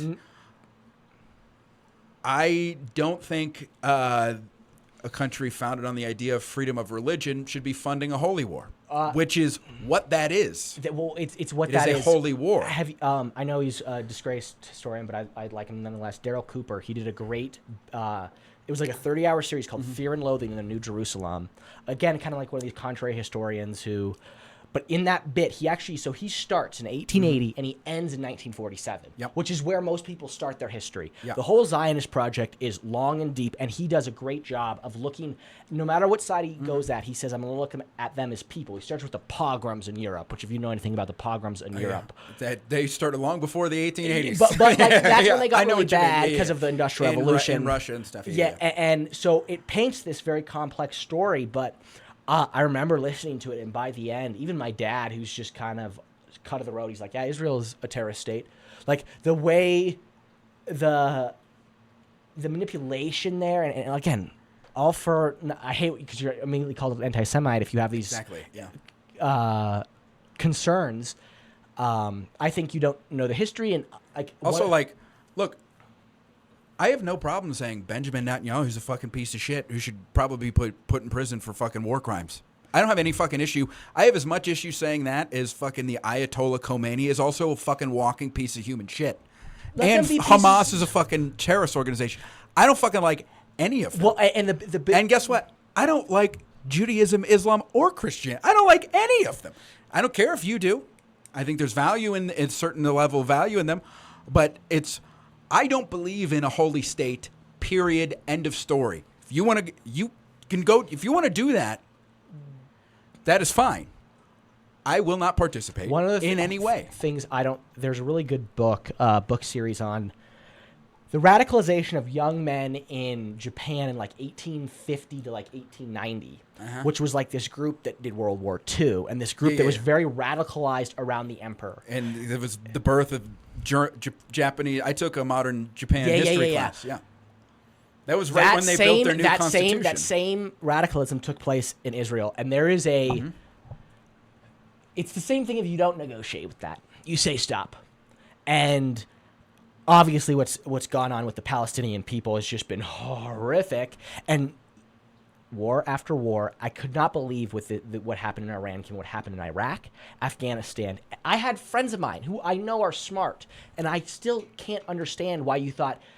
What makes you think this is going to go any different? And they will still like, well, we're just going to do this. They can't. It's like the okay, maybe. Okay, Look, maybe. And if it works, okay. I still don't think we should have done it. Yeah, and I don't think like well, and this you always get labeled an isolationist, but when we have all these focus on these foreign wars and Ukraine, there's nuance in each issue. I'll acknowledge that. Yeah. This country's suffering, and I'm not saying there's no investment in those, but you need to have. It's also like with Israel particularly, because we give them so much money. They have free healthcare there, and public college is paid for, and it's like I love Jewish people.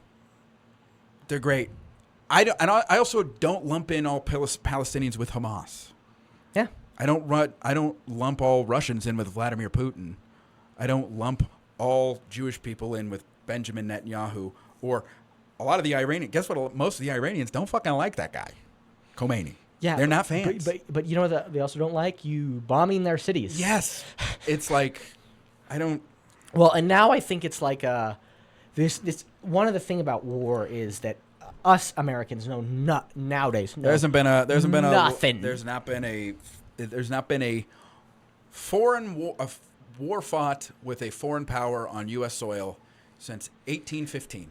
And I think there is a bit there is like a bit of like a focus direct on these issues, so you don't look back at home and the issues we're having here, and that's just unacceptable to me. Like one of the things that I still beat this drum to this day. Young men need a centrist. I consider myself more on the left of center figure to follow because Donald Trump will be seen a nice alternative in comparison. That's what I think is going to end up happening. And it's one of the reasons because I think. Finish what you're saying. It's one of the reasons where whether like I know people have their opinions, but like for me, Joe Rogan and Jordan Peterson.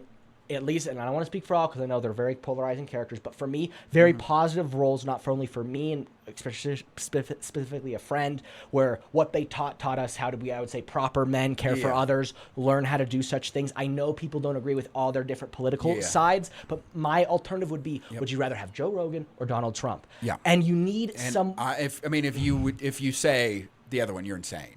Yeah, exactly. It's like of course, you're not going to agree with everything about these certain figures, but the fact that there's people you don't like they can't have any figure. You should know throughout American history, this is the worst idea because they just go find someone worse. Yep. Like Andrew Tate. Yeah, I mean he's the final form.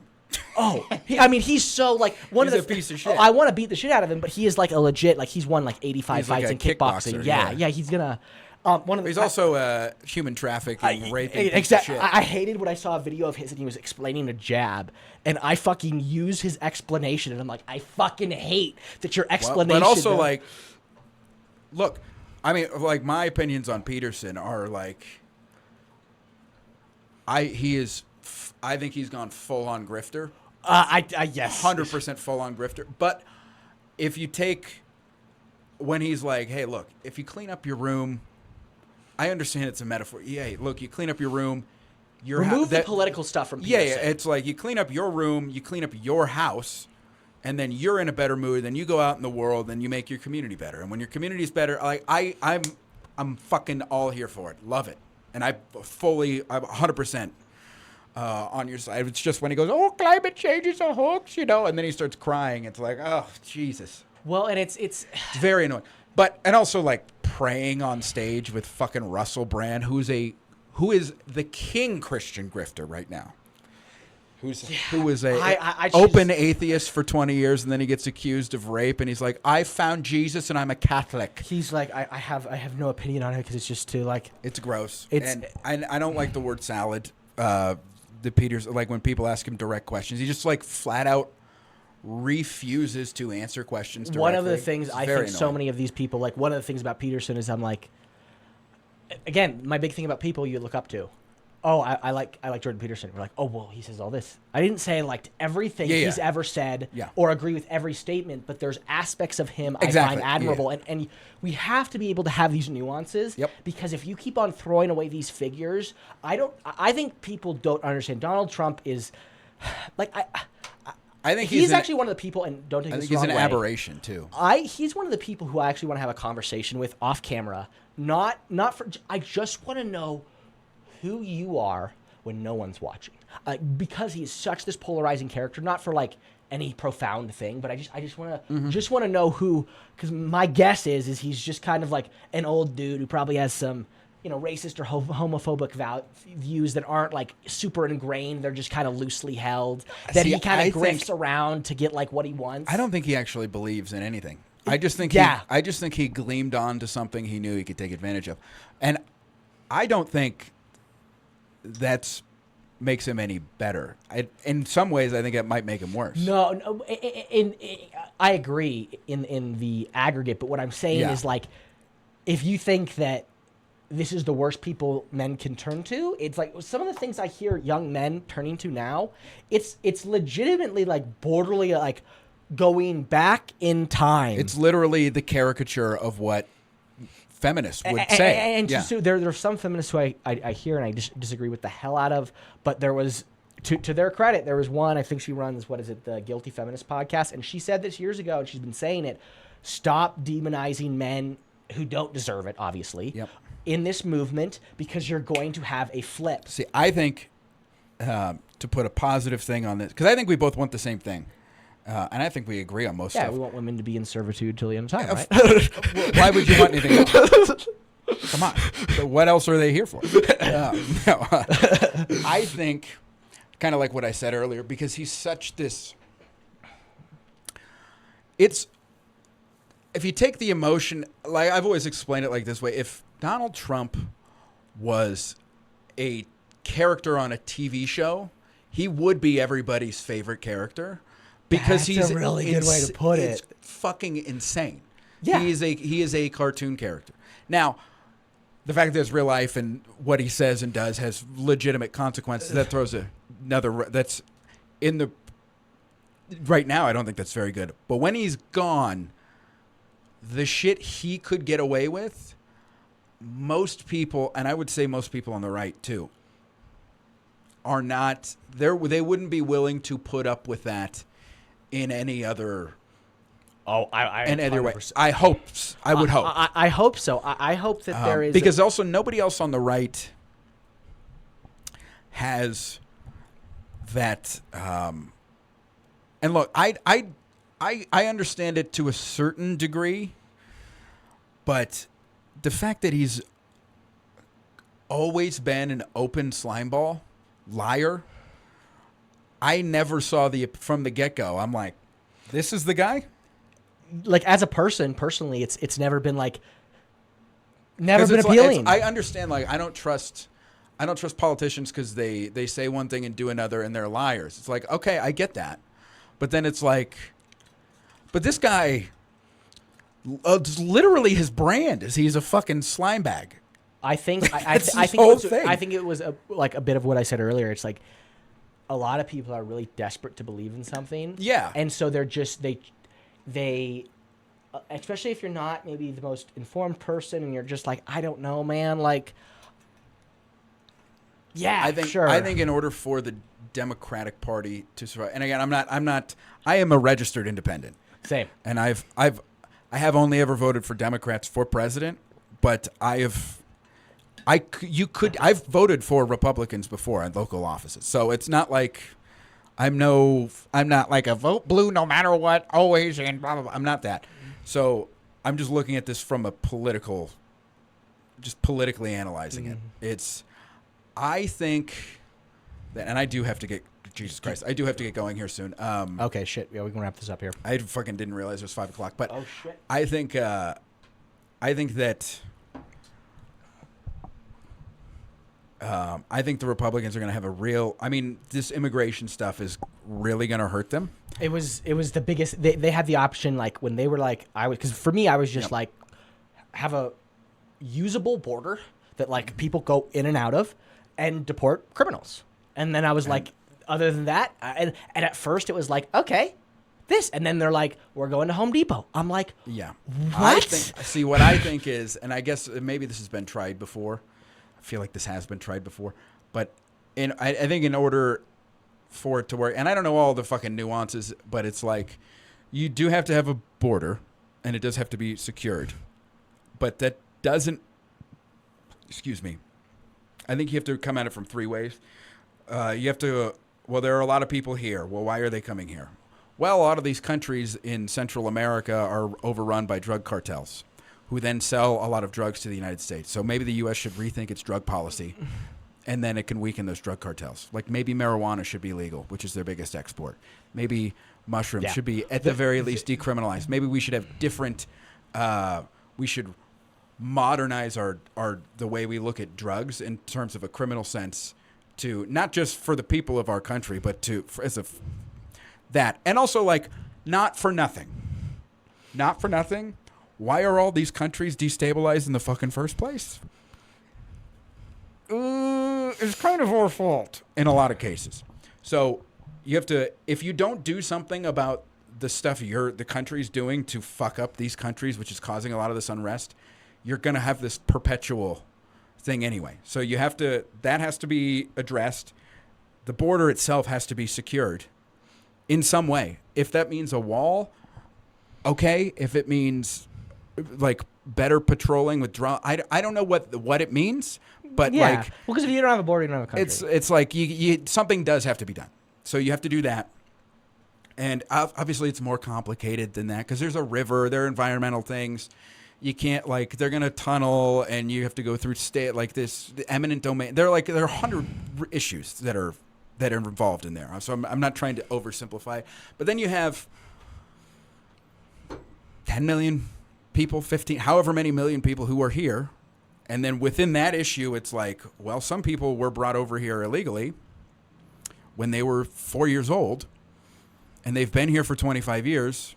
Yeah, they're Americans. It's like I would say that it would make the most sense, and you'd have to do all of this in concert. Is you have to secure the border, and then instead of wasting hundreds of billions of dollars trying to round all these people up, just grant blanket amnesty, get them on the fucking payroll, have them paying more taxes into, because immigrants still pay taxes. Through sales tax and all this stuff, like they're still contributing to society. So then you get them on there. You have a count. You can get them on the census. You can do all of this stuff, and not spend hundreds of billions of dollars and cause fucking unrest all throughout the country. And this, like I teach in Commerce City. Like these are conversations I have to have every day in class.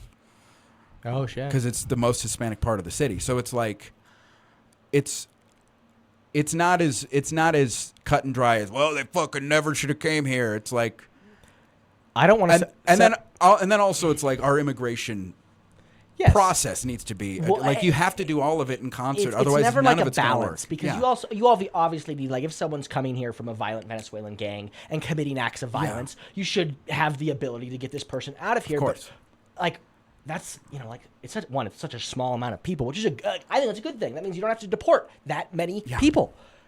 And then, to me, like, for me, I was like, I'm not a fan of, literally, if you are following these laws, who gives a fuck? Who gives a fuck? I don't families. God no. So I'm not dumb enough to think that the reason I don't make $200,000 a year is because of fucking Josue from Guatemala who can't speak English, who's picking apples for somebody. You know the reason I can't make $200,000 a year is because people like Elon Musk and Jeff Bezos are taking all the money, taking all the fucking tax money in subsidies and not doing anything. But they're not even doing that. Like they're gross. You don't want to get me started on the H-1B visa. That they are like literally as a software engineer, you are not able. I'm not able to get a job because they are outsourcing those jobs to places like India where they can pay them $50,000, literally nothing. And there are all these same people who are like, AI is going to destroy the world 6 years ago on all these fucking AI, podcasts. AI stands for actually Indian. They're going to go, oh, AI is going to destroy the world. It's going to destroy the world. Then they bought all the AI. Now Elon owns AI, and Bezos owns AI, and Zuckerberg owns their own AI. They cornered the market, so they control it, and now you and I have to accept it. And it's like, you go to a fucking McDonald's, you do half the fucking work. They're not even paying cashiers anymore. You pay all on card. You do everything. They're trying to get you on the app. They're trying to so all they have to do is pay 4 people to work in the kitchen. And then they don't have any of them work 40 hours a week, so they don't have to offer any benefits. And then they are reaping all of this income, all of this profit, and then raising the prices of everything and blaming immigrants. And then if immigrants aren't available to blame, they'll just blame whatever the opposite political party is that's in fucking power. And it's like, no, these fucking people need to fucking... I think that... And like historically, this goes in ebbs and flows. Like the working class just gets fucking squeezed so much, and eventually there's a fucking point where somebody, I don't know, shoots a fucking CEO on the street of New York, and then they're like, oh, okay, maybe we shouldn't fuck them over that much. But I think the Republicans are in a anyway. To undigress, I think they're going to be in a real pinch for a successor to Donald Trump because nobody has that. Nobody has the appeal, and also everybody who works with him eventually gets fucking thrown under the bus and called a loser by him. So that's going to be tough for them. Now, for the Democrats, I look back at Watergate. And I look at everybody in 1976 thought the Republican Party was dead. It was over. Watergate had happened. Vietnam was just about done. And then Ford pardoned Nixon. And everybody's like, the Republican Party is dead. It's dead. They can't be trusted.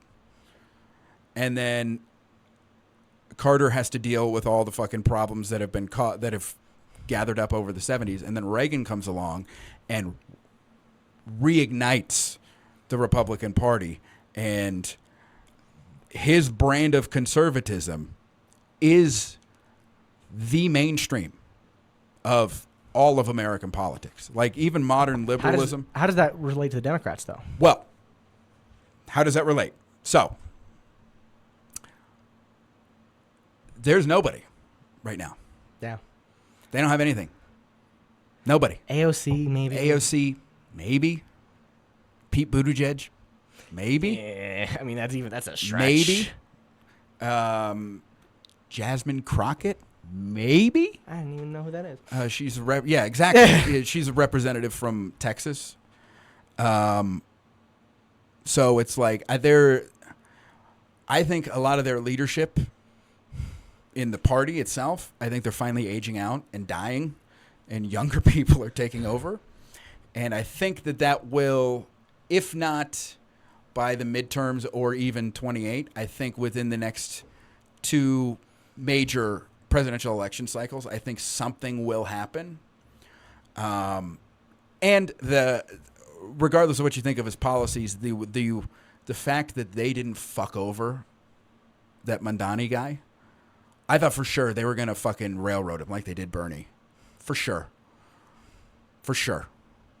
Because Cuomo was the guy. He was the establishment. I thought they were going to fuck him and then just being like, fuck you, no, this is the guy we want. And they didn't. Which is very surprising. I don't know how to feel about him.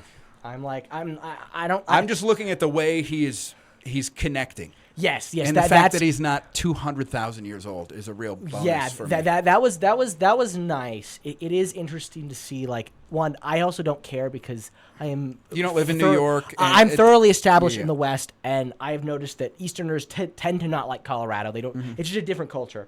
But it'll be interesting to see where things go. I think he's gonna get whacked. What I think is gonna happen is. I hope I'm wrong. I hope he proves that he can run this thing, but I think he's young. He's going to try a lot of these policies. I have a feeling he's going to maybe push too hard and something's going to snap and then he's going to get thrown under the bus and being like, this is why you should never do this. Yeah. I could see that. I could see that happening. I could also see that happening. But I also feel like a lot of people are like, well, clearly the other thing isn't working. Yeah. So maybe they'll give him the public will give him a longer leash if he gets. I don't live there, so I really at the end of the day I don't. It's more just like what's happening. But it's interesting to watch from afar. We should just be the new political analyst. Everybody should listen to me politically. But I think if I think the Democrats that Wes Moore, he is I think he's the governor of Maryland. But he is. I mean, he fits all the things that liberals love. He's black, but he's also former D1 football player, highly educated wife, like super articulate. Like they can't do this. The fucking beta male liberal. It's like they do a fucking rip your fucking head and off. I want to say like that's often thrown around in an inappropriate sense, but there is like something I think, especially amongst men of. I don't want to say you need to be strong, but like there is like when you can have. I think part of it is being physically fit, being able to articulate. Like that is something that's important. I don't think it's everything, but especially if you're like over. It's like I don't know. Like if I'm gonna follow you, dude, I want to at least believe. Like believe in who you are. I mean that's anything. I mean to wrap it up, like that's what history shows us is like. Be wary of what a savvy political leader and. But it also says be wary of. A fake strongman. Yes, and that's the nice thing is that unlike Julius Caesar, Trump doesn't know how to command a military because if he did, that'd be. It's a little more like Benito Mussolini, I think, but. You know what? I don't like. Yeah, probably, but like. I don't even mean that just because of the fascism. But there is a bit of it's a bit of a thing when someone can command when people believe in people, and that's you have to understand. I have a broader view of history. Julius Caesar, he. Beat the standing Roman Empire in almost every battle. He was outnumbered 4-1. 4-1. And why did he win? Because his men were fucking battle-hardened veterans, and they trusted him to the T. It's one of the biggest things. He was able to multiple times get his men, who he wasn't paying at times because he had no money, to still come fight for him. And that is something that I think is left. I think there is if you had a candidate who was able to be like do the left things people like, gay marriage, all this, and was able to speak to a large portion of the white population, I think you could sweep almost any other fucking candidate. There is a large portion of men who that's why I think that I don't know that that's going to happen, but I think there is an opportunity. Like if you look at like Reagan won every state except for Minnesota, every state. California, New York, Illinois included. He won them all. And I think history has proven that his economic policies were unequivocally fucking wrong. Fair enough, in 1980, you don't know that because you don't have all the data. Fair enough, whatever. I'm not here to fucking castigate Ronald Reagan, even though I could fucking do that for another 5 hours. But it's one thing, which is a thing I don't think liberals generally do enough, is you can look at that and be like, I fucking hate Ronald Reagan and fucking blah, blah, blah. And it's like, yeah, Reagan sucks, whatever. Like, but how did he do it?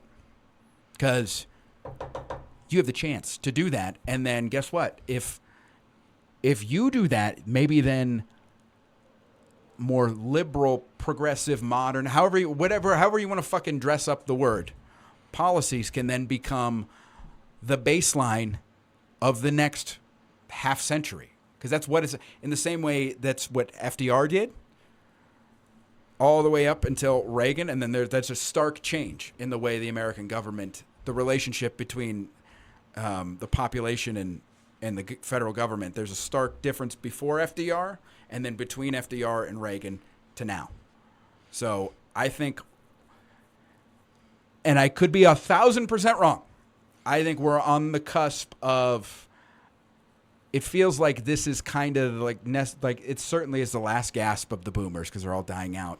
So because of that, it feels like we're kind of coming back around to, and I think the fact that liberals did, and a lot of them don't like to say this, kind of go insane between about 2017 and 2022. Kind of? A little bit. A little bit. And I think the fact that now that's kind of cooled, and things are kind of swinging. Like it used to be all the way over here, and now it's kind of like, okay, we don't really care if you call somebody gay. You know what I mean? Like just take, like I heard somebody call somebody say the F word at a gay bar. It was a white guy, and nobody in the crowd went, ah! They were all just like, ugh, really? And it's like, that's how you handle this. Yes. You just roll your eyes and go, you're a fucking hack. And I think that's how you handle it. That's what I think. Ethan I think Everhart, that's more effective, personally. This was so much fun. Vote for me in 2020. I guess I could run in 2028. I'll be 35 a week before the election. Vote for me in 2028. I should be president. Thank you so much, Mike. I didn't think this would be 3 hours. I had a lot of fun. I did too.